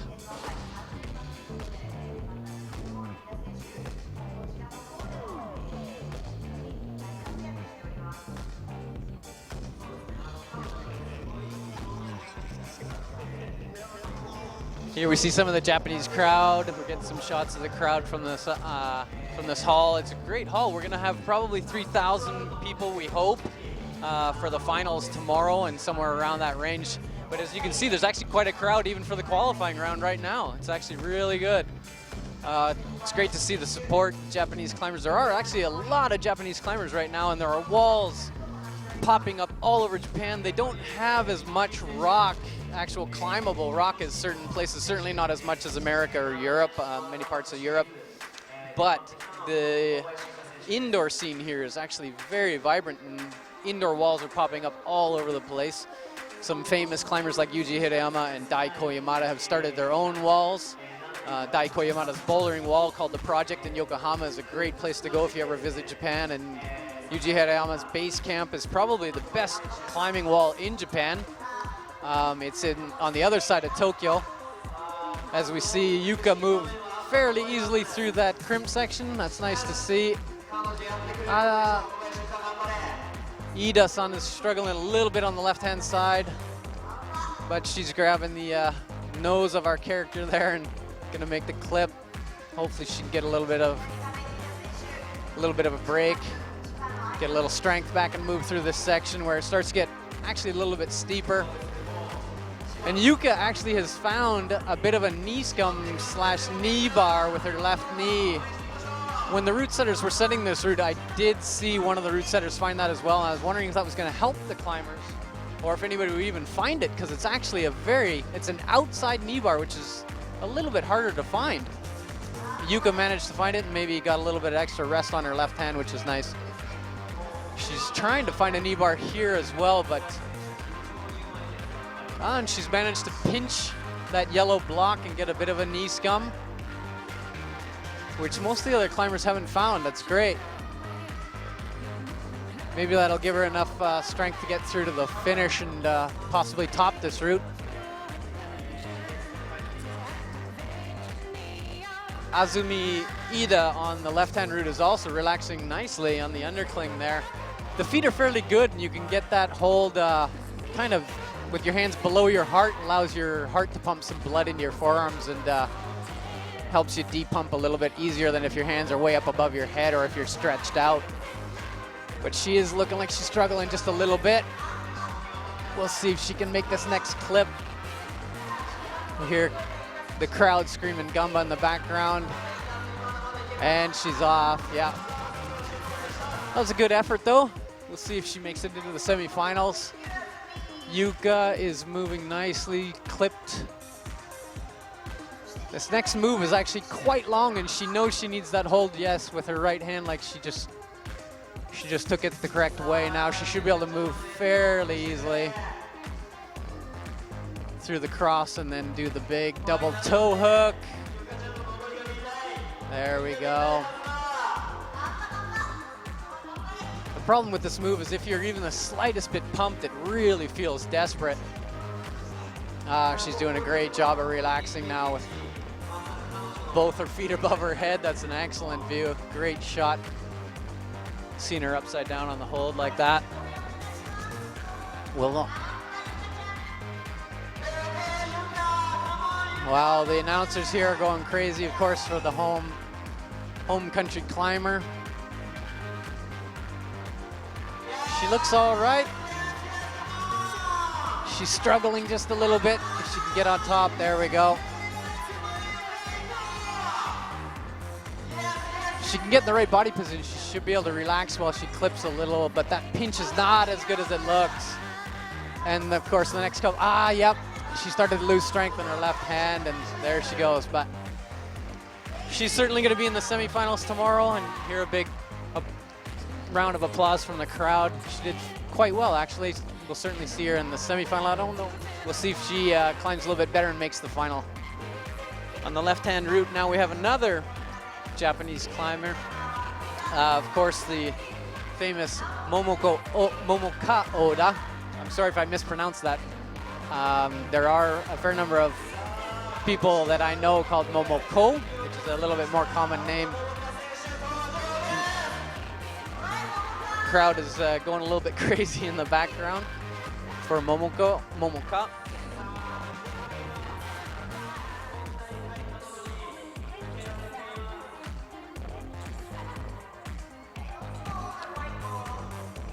Joining us on the right-hand side, Maya Vidmar, back on form after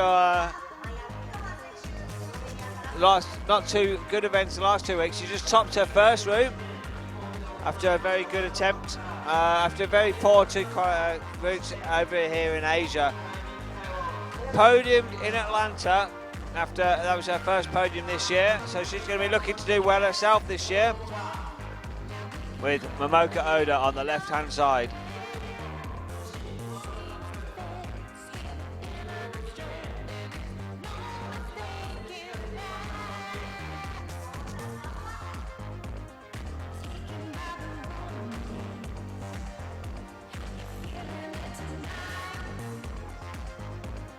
Momoka's name is actually interesting. The characters for her name mean peach blossom, which is a very pretty name. Hopefully we'll see she almost topped the right-hand route. Matter of fact, I thought she did top it, but apparently she did not. At least on the official ranking list here, she's not listed as topping. But hopefully she'll make it up on the second route. And on the right, we have Maya Vidmar from Slovenia, who, as we mentioned, has not been having the best go of it in Asia, but she did very well on the left-hand route. Hopefully she can top out on the right-hand route and get some confidence as we move into the semifinals.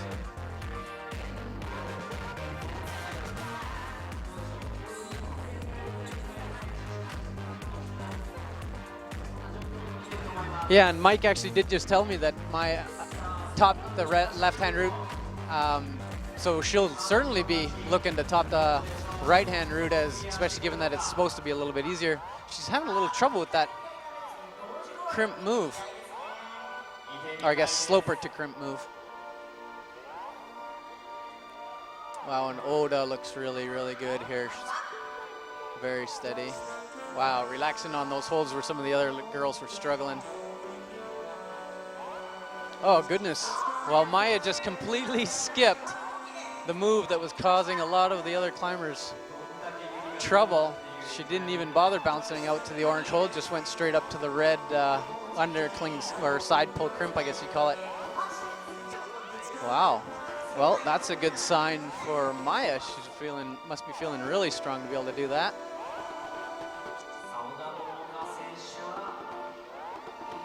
Oda's grabbing, yeah, okay. She didn't bother going to the left-hand pinch, and that may have stressed her right hand out a little bit. We'll see if she can relax. There we go, yeah, she's chalking, she should be all right. Maya's making this look really easy on the right-hand side.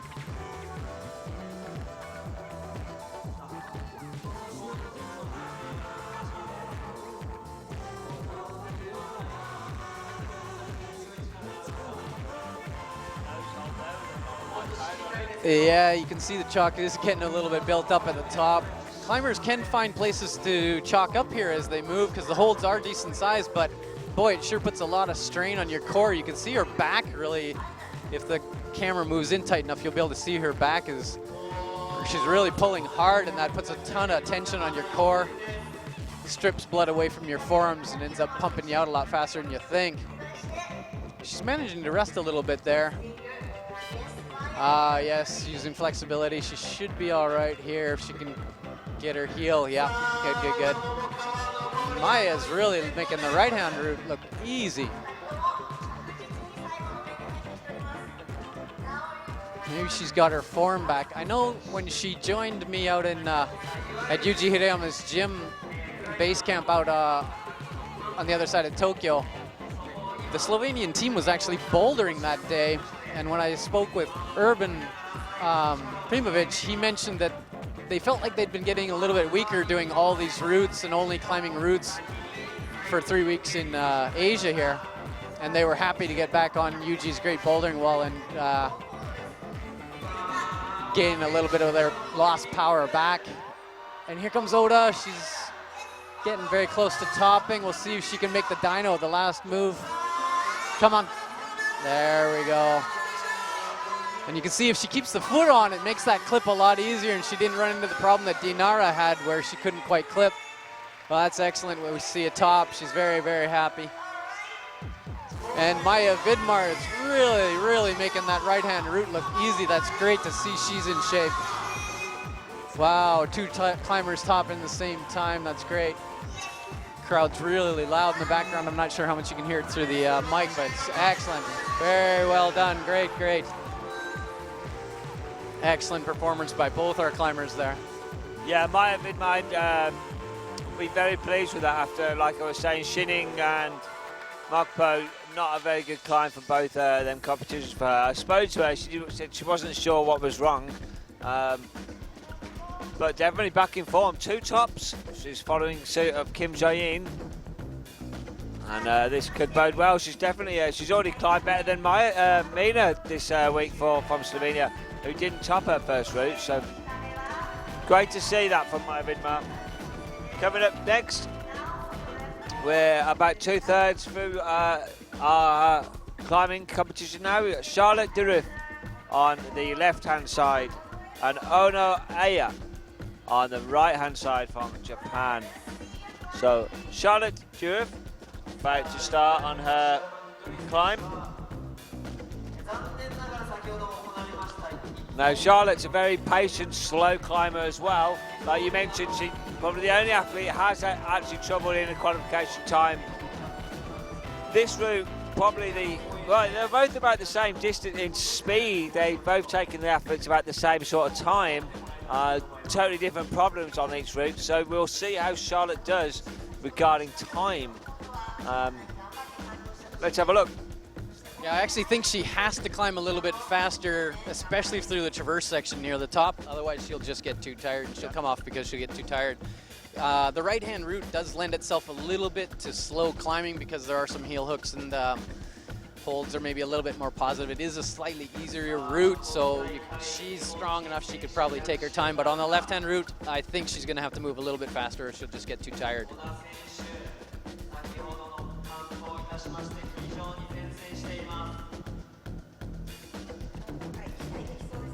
So just to remind you, this is the women's qualifications. This will finish in probably about 45 minutes time.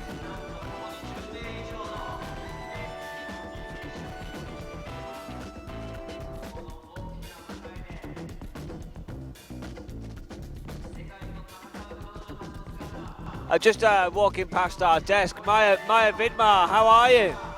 I'm good. Yeah, today I climbed better than last competition, so yeah. Yeah, this is the best competition for you in Asia this week. 2 tops, bodes very well for you the rest of the competition. Yeah, but this is just the start. Tomorrow is another day, another route, so I have to climb good. Have you been training anything in the last week? Have you done any extra training? Yeah, we had 3 trainings. It was good because we went to Yoshi's climbing gym. It's amazing. And yeah, we did 3 good trainings and here we are. Kevin Wilson used to be on the climbing circuit. I'll just hand Kevin over to ask you some questions because he was climbing at that gym recently. Sorry, yeah, I did mention earlier that you were climbing at Yuji's gym. How did you find the gym there? Yeah, we asked queries, and yeah, it's not so hard to find, and it's really good. It's really good. Yeah. Did you like the bouldering? You didn't climb any routes, did you? You just bouldered. Yeah, but we climbed routes on boulder wall.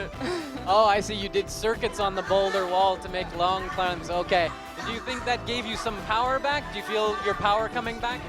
Yeah, maybe, or maybe just the feeling how to do hard routes. I see. Yeah, because you have such a long time off between competitions, you start to feel like you can't move correctly.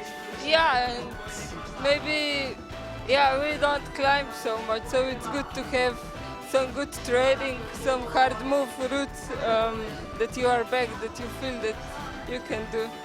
You can climb. And how about your finger? Has your finger been bothering you at all this last 3 weeks? No, not at all. I thought maybe in Xining or in Mokpo you were a little off. I thought maybe your finger was bothering you, but no. No, it was not the finger. I was bad. Yeah, okay, well, sometimes that happens. Sometimes that happens to everyone. Great. Well, thank you very much. Appreciate it. So there we heard it. She didn't have any problems with her finger. As I suspected, she just really was not on her game, and sometimes that happens. But she did get some training in here in Japan, as she mentioned, and as I mentioned, and obviously it's helping a lot. As she said, sometimes there's, getting on planes, getting off planes, traveling on trains, getting stuck in hotels. You don't get to climb as much as you'd like, and sometimes the climbers, especially if you don't do extremely well, you only get to climb, 2 qualifying routes and then maybe a semi-final. That's not enough climbing for these climbers to really feel comfortable in their own skin and put forth their best performances weekend after weekend. So hopefully now that they've had a little extra climbing during the week, the whole Slovenian team will really feel comfortable and do really well here. See Charlotte moving into this tough section where I said she better move a little quicker or she's going to run into some problems with her stamina, but she seems to be moving relatively well. And great. Onoe is climbing extremely well.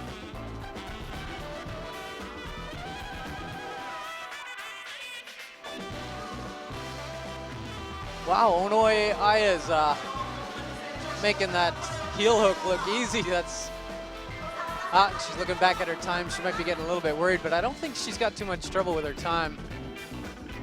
Charlotte's trying to get a little bit of her strength back. You can see her shoulders are a little tight. She's probably a little bit tired, worried about these next couple of moves.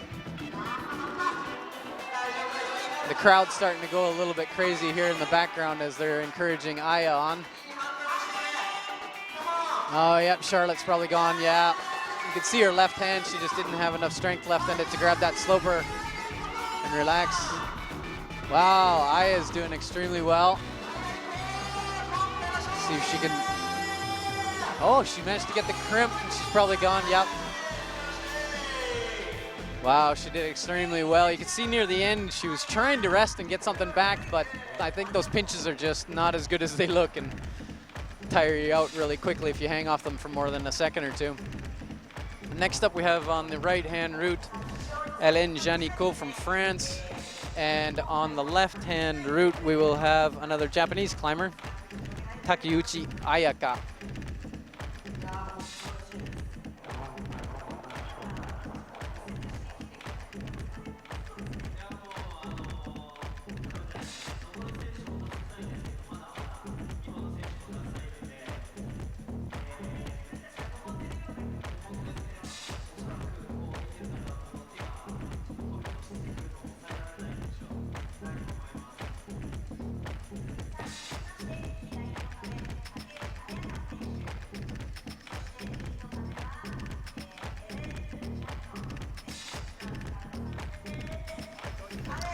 Well, I just checked the weather, and it does show that we're only sitting at 12 degrees, and that's why I guess I'm feeling colder than I thought I would in the gym here. It's supposed to get to a high of 20 today, but there's a little bit of cloud outside, and apparently it's keeping it quite cool. And the crowd is going crazy in the background for Takeuchi Ayaka. on the left-hand route. And also, of course, they're going to be encouraging Helen Janiko on the right-hand route. I expect Helen will have very few problems with this route. I think it'll suit her style.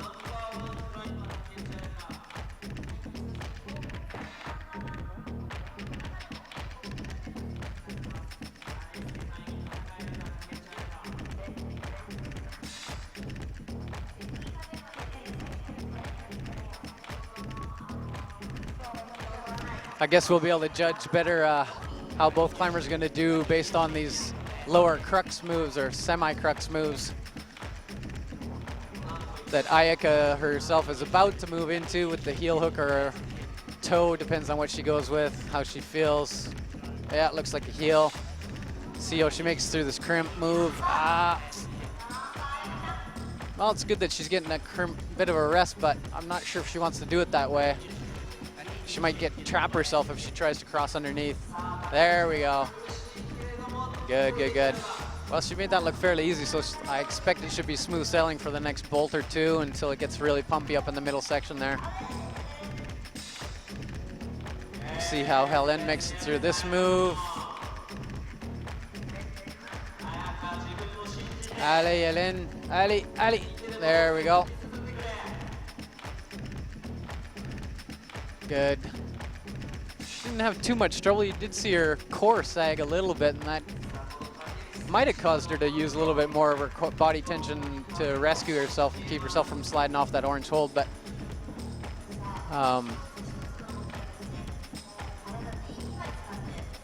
yeah, she's relaxing okay now. She should get something back.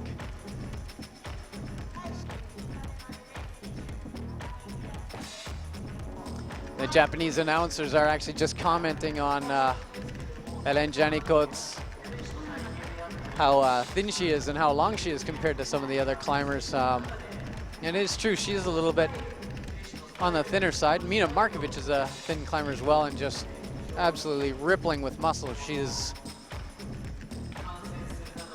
definitely got the right amount of muscle and body fat to be doing this type of sport, as we can tell, because she is currently sitting at #1 in the world for the women. It seems like the climbers on the left-hand route can rest fairly easily on that left-hand undercling. As I mentioned before, when you get your hands below your heart, you can pump blood a little bit easier and you can get something back. And also psychologically, you can just recover a little bit and get prepared for the next few moves.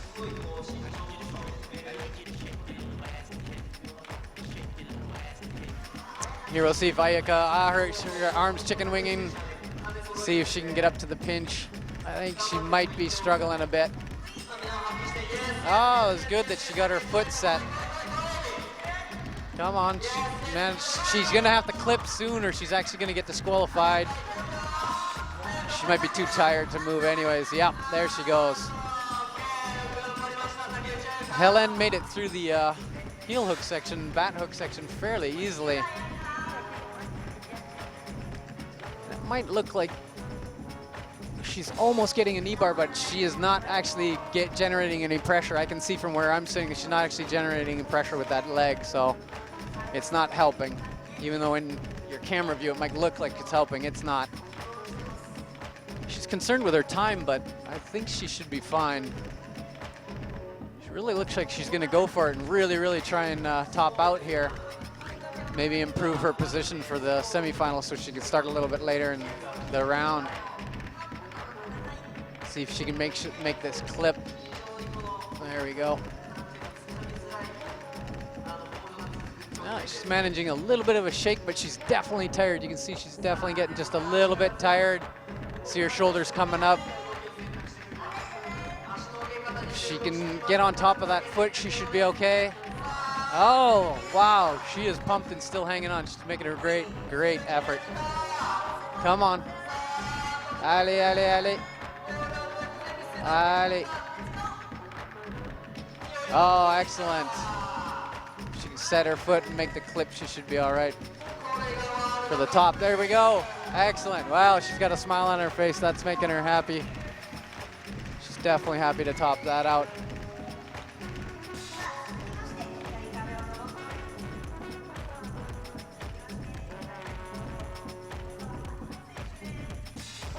Starting up the left-hand side, we have Osawa Sakiko. And coming up next on the right-hand route will be Barbara Bacher from Austria.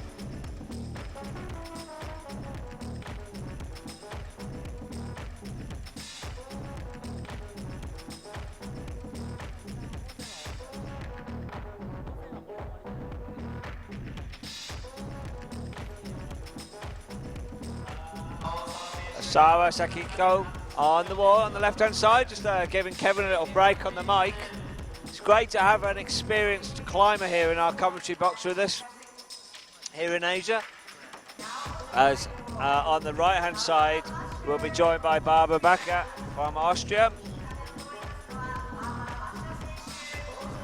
So as I was about to tell you earlier, after this qualification stage, this will finish probably. Well, we've got 5 climbers left on about each wall. So, is that right?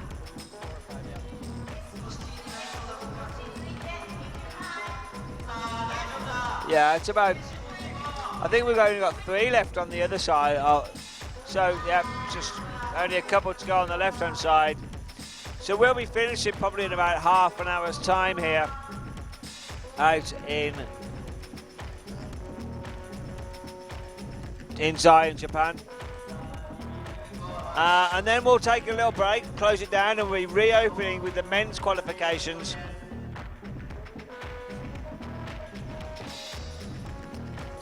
As Kevin has just found one of the star athletes here in the competition. She's not looking happy. Are you going to smile? There we go. Mina's smiling. Mina Markovic, how are you? Yeah, it's a little early, but otherwise I'm okay. It's only qualification day, like you say. You didn't top, but your compatriot Maya, she's back on form. Yeah, sure, she climbed well, and I'm happy for her. But yeah, I did a little mistake, just jump on the top on the first route, but it's okay. Hey, don't worry. Now listen, I've got to ask you. It's between you and Kim Jae-in again for the overall.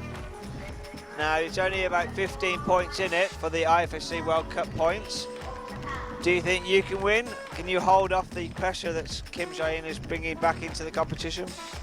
I believe I can, because especially from competition to competition, especially in the finals, I'm getting really good confirmations that I'm well prepared. Just maybe I'm doing little mistakes in previous rounds, but in final I see I can climb really strong, and that's important.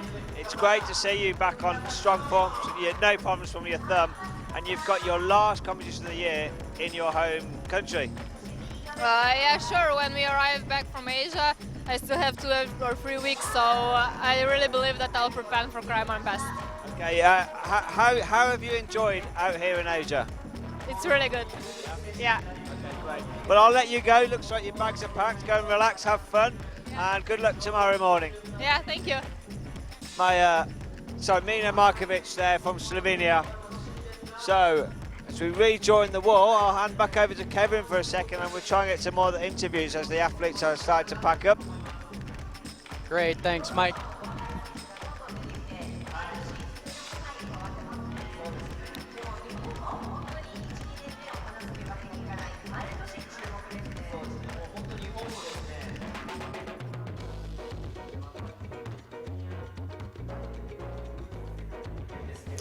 So on the left-hand route now, just to keep you all up to date, we have Mizuguchi Tsukasa.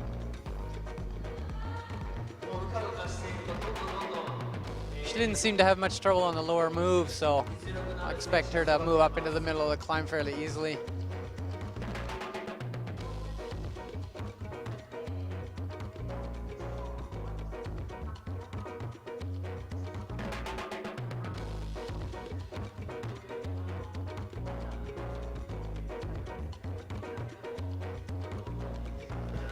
And on the right-hand route, we have Barbara Bacher.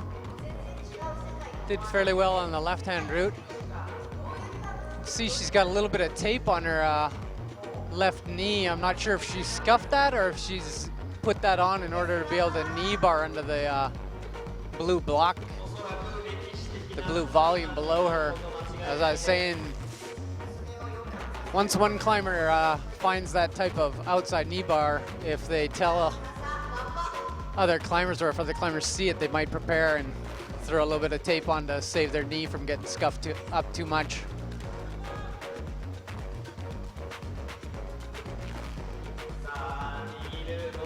Oh, she's not setting up extremely well for this. She's really got to go for this move quickly or it's going to drain her. Yeah, I think she might have a trouble. She's got to swing her foot up quick. There we go. She managed to do it. Good, good, good.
All right, starting up on the left-hand route now, we have Mathilde Brouman from Belgium, who actually had a tough go of it on the right-hand route and fell under the roof, so she's gonna have to do fairly well on the left-hand route to set herself up for the semifinal. I still expect her to make the semifinal. It would be a huge surprise if she didn't. I think she would have to have a really bad slip or something to not at least make it up into the top 3/4 of this wall or so. If I can get her attention after the climb here, I'll try and ask her what happened. Maybe not necessarily on camera, but I'll try and ask her personally and see. And on the right-hand side, we have Yoko Mitsugi.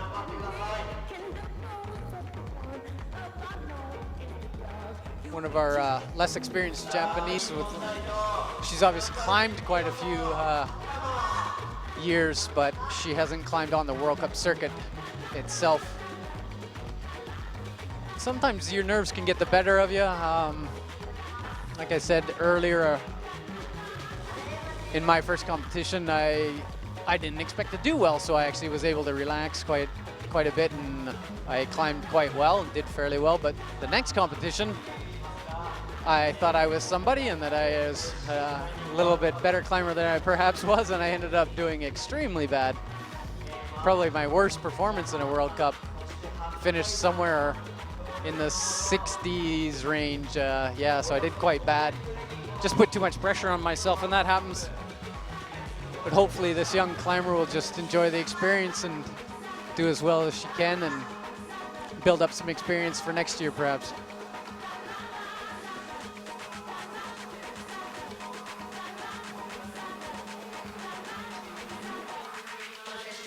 Good, she made it through that long stretch move.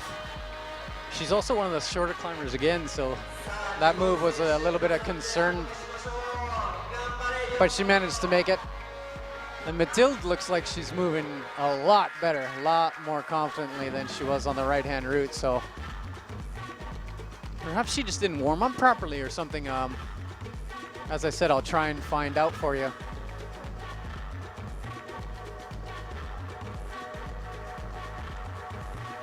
She also is one of the taller climbers, taller, lankier climbers that we have, and she might run into a little bit of trouble up at the top with the side pulls and the underclings because the feet are for slightly shorter climbers. She'll be a little more scrunched up. It's really going to take a lot of power out of her core to. Oh, looks like she's getting a little bit tired. Oh, and we lost Yoko on the right-hand route. And Mathilde does look like she's getting a little bit tired.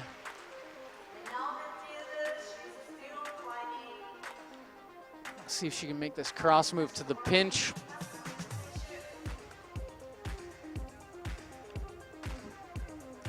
Next out on the right-hand side will be Katharina Pusch from Austria. And there we go, Mathilde made the cross to the pinch. She seems to be breathing fine as far as I can see from here, so let's see if she can continue. She's straining a little bit. And like I said, the feet get really tight right here. This might affect her.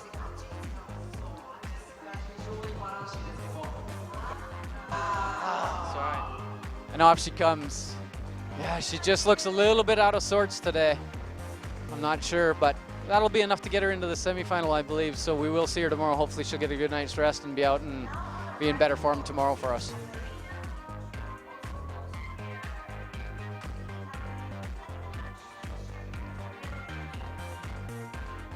Okay, I'm going to get Kevin to pronounce this. I've just found out what that animal is. It's something to do with a Chiba prefect. Kevin, if you can explain something to do with this area. Okay. Yeah, we're actually located outside of Tokyo to the east in a prefecture called Chiba. And I guess that's the mascot for Chiba Prefecture. I did not know it, and it is a dog, Mike's telling me. So dog-like figure, fox-like figure. We'll call it a dog for now, since we're not quite positive. But well, there you go. So it's basically a prefectural mascot. A prefecture is the equivalent of a state or a province. So well, that's good to know. Now we'll stop calling it a rhino at the very least. Although hopefully we'll get a picture of our little pink rhino at some point. It's kind of cute. On the left-hand side, just about to start up towards that red Chiba prefectural mascot is Jenny Lavarda from Italy, who's actually been climbing quite well this year.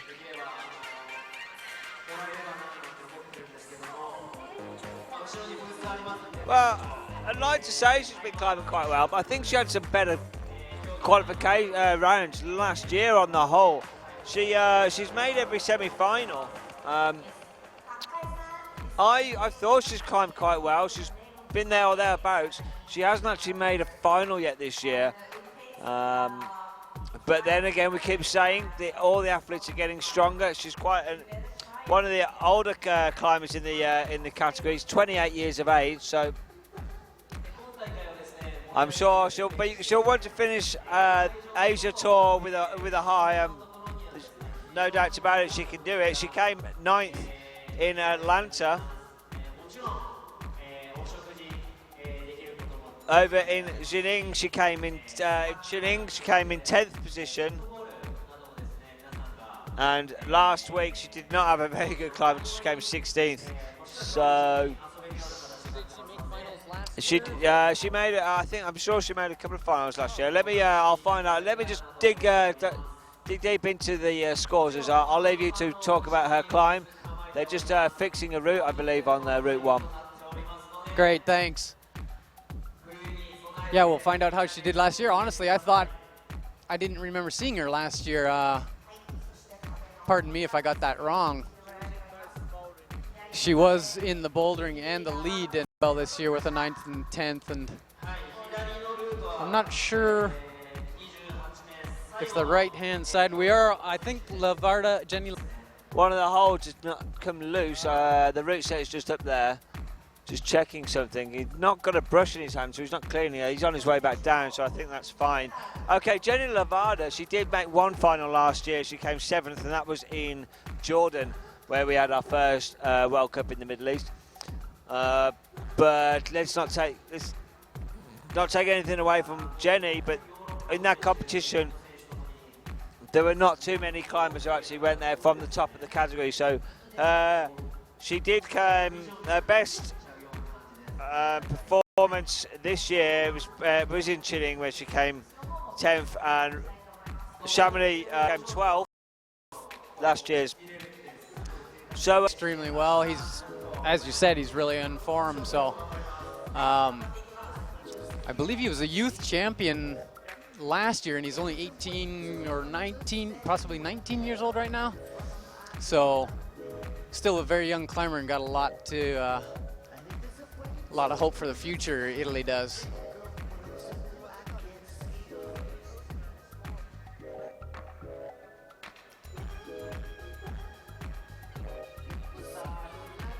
So we're going to be focusing on the right-hand route, as the announcers in the background are now mentioning that the climbers on the left-hand side are done. Jenny was the last climber on the left-hand route. So we'll focus just on the right-hand route. As Katarina Posch makes her way, she made that look easy, the difficult sloper to crimp move.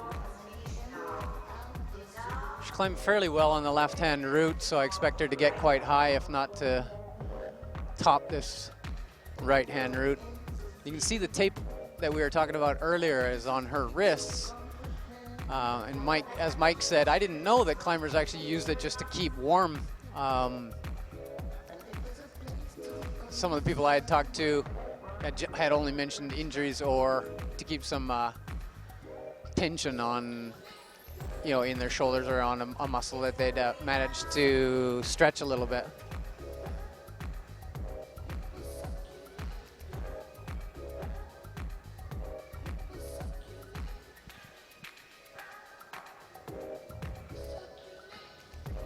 So to anybody who is interested in coming to Japan at all, out there in the chat, do be sure to come and visit Tokyo.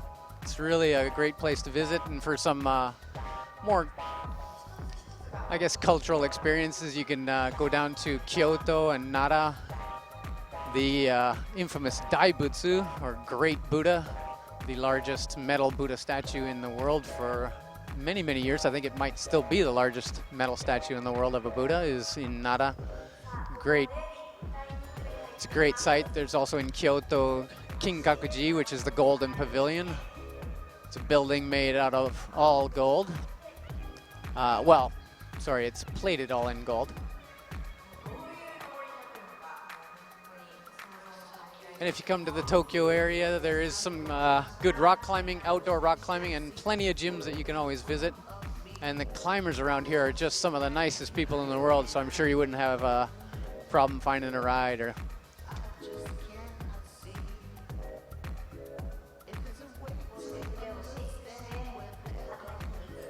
wow, Katarina's really looking good. She's resting quite nicely on this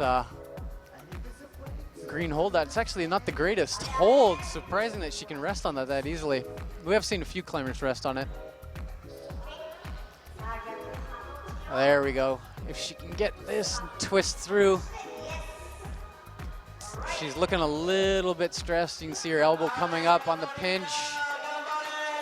She's struggling with the crimp or the clip a little bit, and now her left hand might be a little too blown to go to the next hold.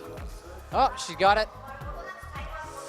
She's really getting tired. She's really fighting hard.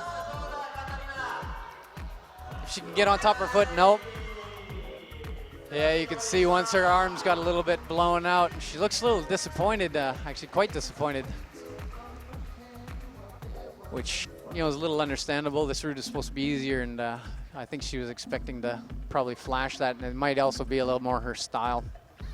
When you get to the top, she is quite lanky, as we said, and when she's got a really high heel hook like that, it's tough to get up on top of your foot and really suck that heel in and take the pressure off your forearms. If you're pumped at all, yeah, you just can't quite manage it. So we only have a couple of climbers left here. We will have first In-Young Kim from Korea, then Joanna Ernst, and finally Akio Noguchi from Japan. That'll be our last female climber. Here comes Kim, just starting up the wall. And as I said, I haven't seen the characters for Kim Jae-in or Kim In-kyung's names, so I'm not positive they're the same, but If it's the same character, it probably means gold, and it's a very common last name in Korea.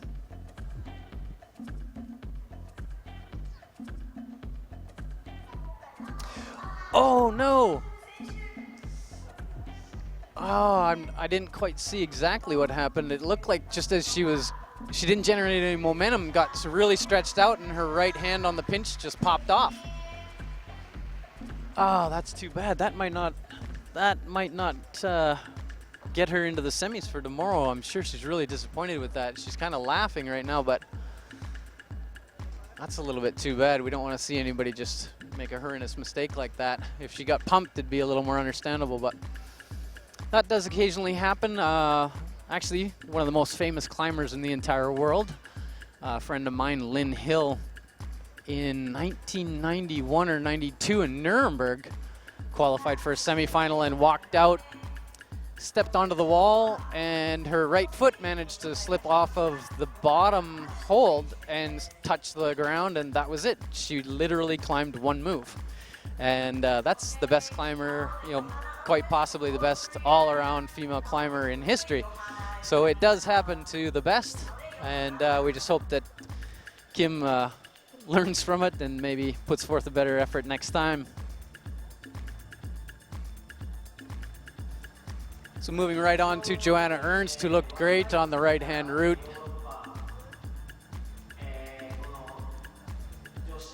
Seems to have her confidence back after the struggles in Mokpo. Hopefully she'll do well here. I'll see if I can get a word in with her next during the break and see how she's feeling. Give you guys the news on her condition.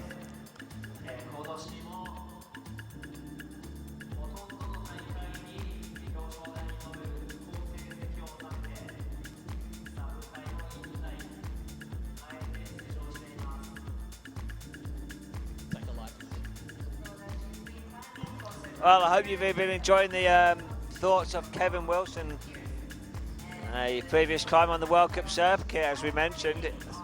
Must say a big thank you to him joining us here in Inzai in Tokyo. We've only got a couple of climbers left. One, Kyo Noguchi, finishing off the climbing after Johanna Ernst. And then we'll be closing down shortly. We'll try and grab an interview with Johanna before we close, just like Kevin said, just to see how she's feeling. She didn't look too happy when introduced last week in Mokpo, like she wasn't on form.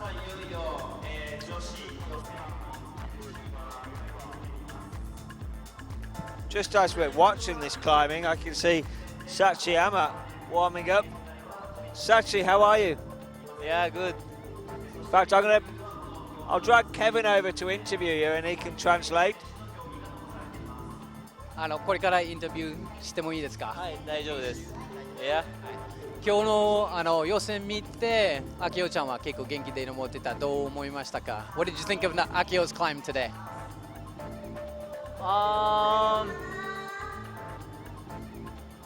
Not bad, but 他のワールドカップと環境が全然違うのでしてる人もいっぱいいるし、いつもと違うなとは思います。So Sachi was just saying that it's a different type of feeling because there's so many climbers and people that Akio knows in the crowd that she maybe was feeling that a little bit, but was very, very happy to get it done. And but it's still a little bit of a different feeling. サチさん、明日これから登るんで、ちょっと興奮していますか？やっぱり日本の皆様の前に。緊張してますね。緊張してます。まあでも緊張すると思ってました。ここに来る前からもまあどうなるかなって感じですね。So Sachi was saying that he's definitely nervous. He said it twice, so he's definitely nervous. But he knew he was going to be nervous before he got here, so he's actually saying that he's prepared. And I'm starting to feel a little more comfortable, especially after watching Sachi Noguchi-san climb. So that was the thoughts of Sachiyama. Good luck, Sachi, for this afternoon. we're just going to watch Joanna Ernst. Thank you very much again to Kevin for translating. I'm just going to take his word, that's what he said. So Joanna Ernst didn't quite top the first route, but she's looking stronger than she was in the final last week. Nice turn there.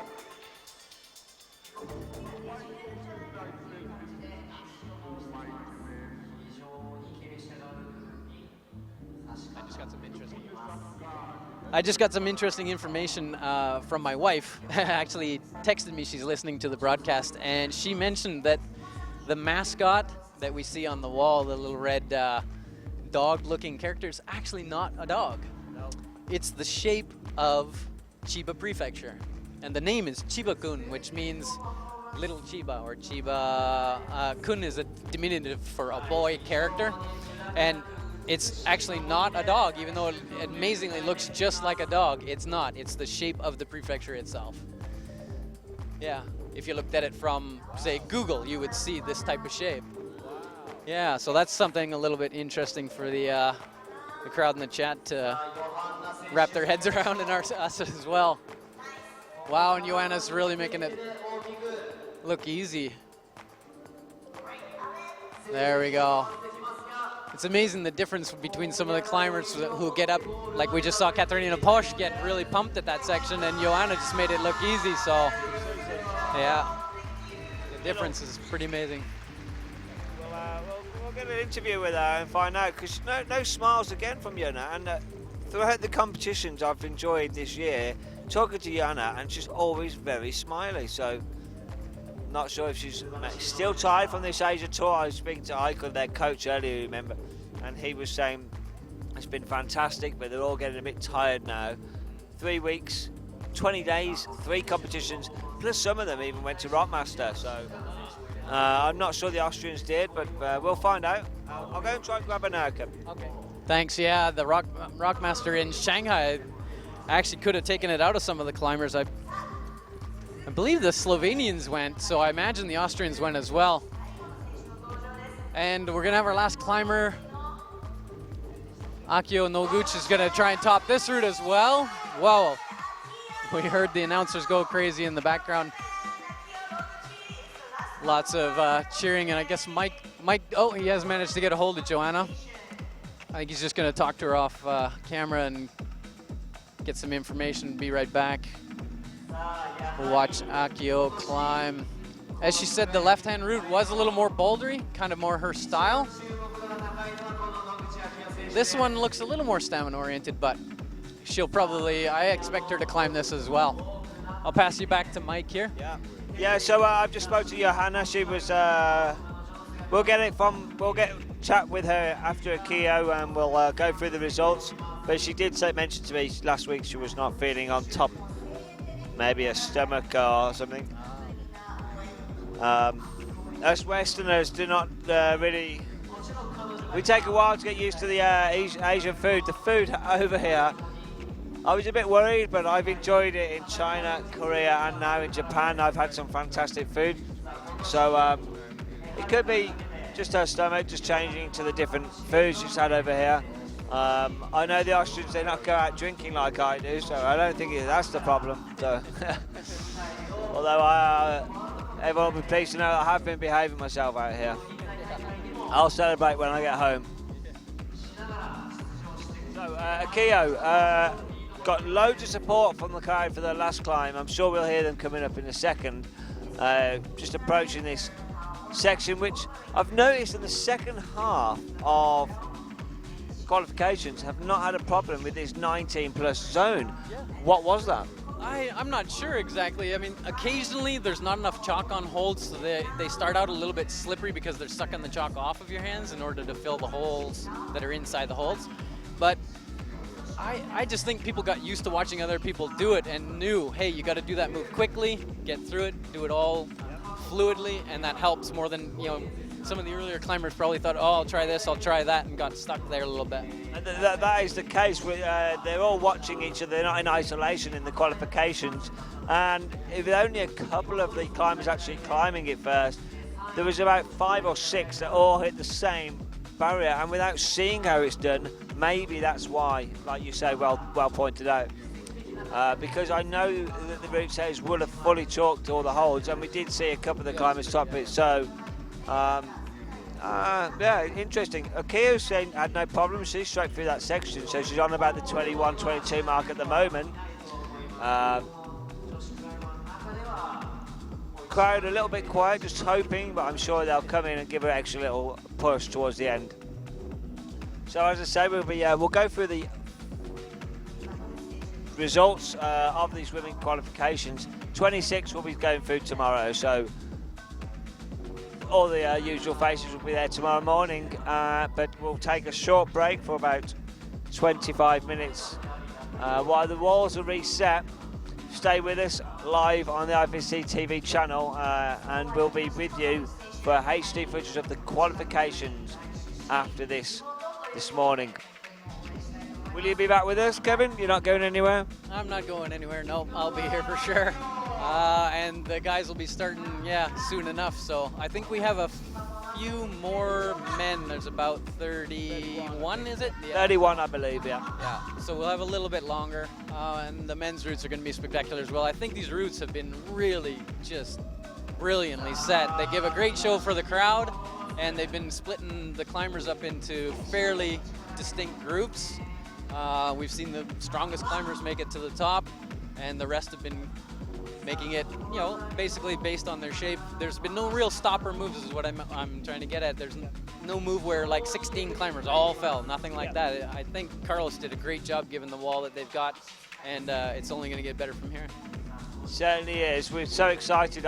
We've been lucky to see the routes been tried over the last couple of days as we've been setting up, testing some of our equipment here, and the walls that we see, I mentioned earlier, they actually can move. The top section can drop to a lot steeper angle or raise up to a straight vertical wall. So tomorrow they'll change for the semi-finals, and then they'll change again for the finals. I'm not going to give anything away, but I can guarantee the finals have got some fantastic moves in hold for them. Yeah, I think it's going to be really exciting, and there's going to be a crazy DJ, a bunch of lights, all kinds of stuff that's really going to make it interesting. I hope everybody joins us on IFSC TV live tomorrow for the semi-final and final. Okay, here we go with Akiyo, looking about 4 moves to go, 4 holds to go. Oh yeah, she's making it look real easy. You can see how she got on top of her foot immediately. Even there, she's just using her hips to rest. That's incredible. Excellent. No problem whatsoever. The crowd's gonna come in. We're gonna be able to barely hear me in about a second when she tops this route. There it is. Excellent, great. She's gonna wave to the crowd.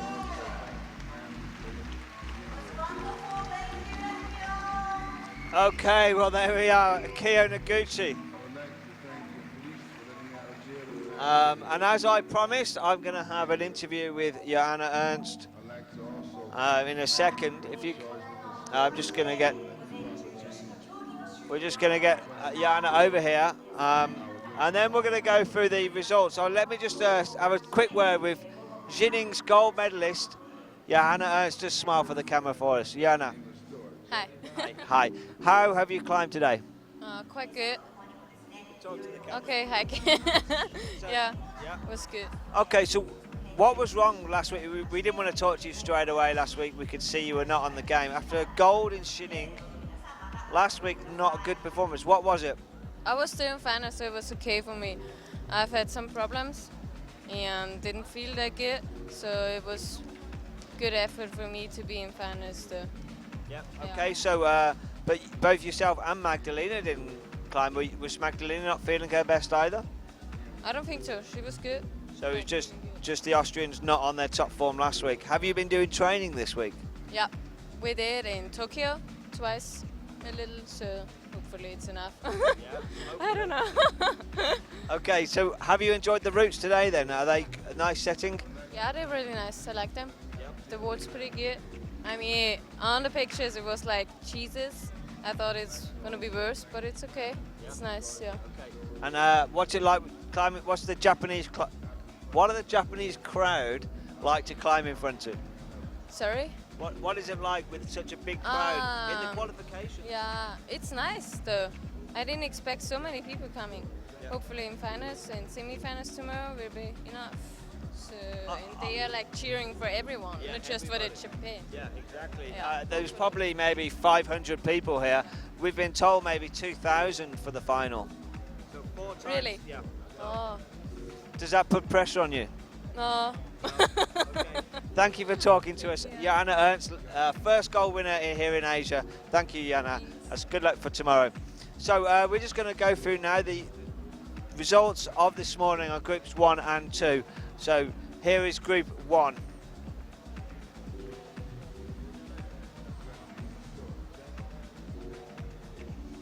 And there you can see all the ladies that have topped out on group 1. Momoka Oda, Kia Noguchi, the 2 Japanese ladies. Maya Vidmar, fantastic performance from her, and Kim Jae-in. So they're the top 4 who've topped out. But let's have a look at page 2 of this group 1. Here's the remaining results from these 9 climbers. Now, it's not going to really be relevant for these 2 pages. Only the last 2 climbers in the women's category won't be going through to tomorrow. But interesting when we have a look in a moment. We'll just wait for this page to rotate, and we'll see that. We'll go and have a look at route 2. So these are the last pages. Let's just have a quick look at female lead qualification group 2. And you can see there, okay, there's the top 8 have all topped this route. So it's a slightly better scoring route for some of the climbers. Dinara Fakutinova, fantastic climb from her. Still bouncing back, well, fully bounced back after Xining with a podium last week. And here we have page 2. Now here you can see the start of this troublesome area. Yuka Eno, Yuko Sakabiara, both 19 pluses. And when we rotate to the next page, you'll see all the 19 pluses.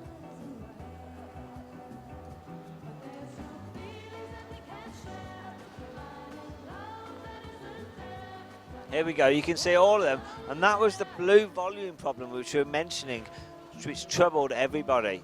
Well, anyway, I'd just like to say thank you for joining us at the women's qualifications. We're going to just take a short break. The routes are going to be reset, and then we're going to say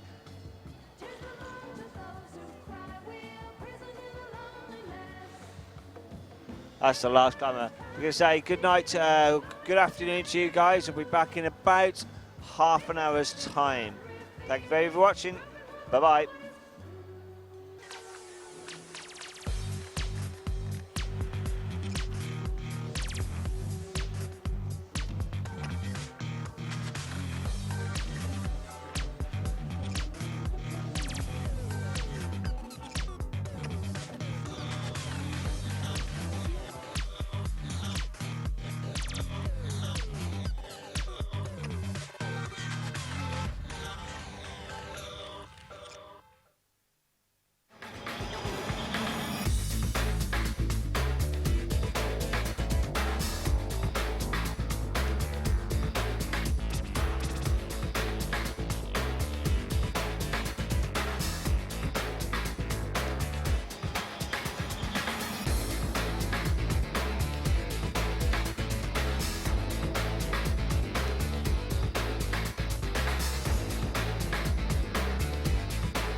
Today, Top 30 is the only company in the world able to design, produce, set up and manage a top-level competition.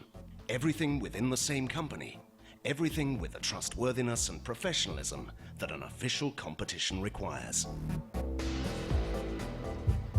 Everything Top 30. Top 30.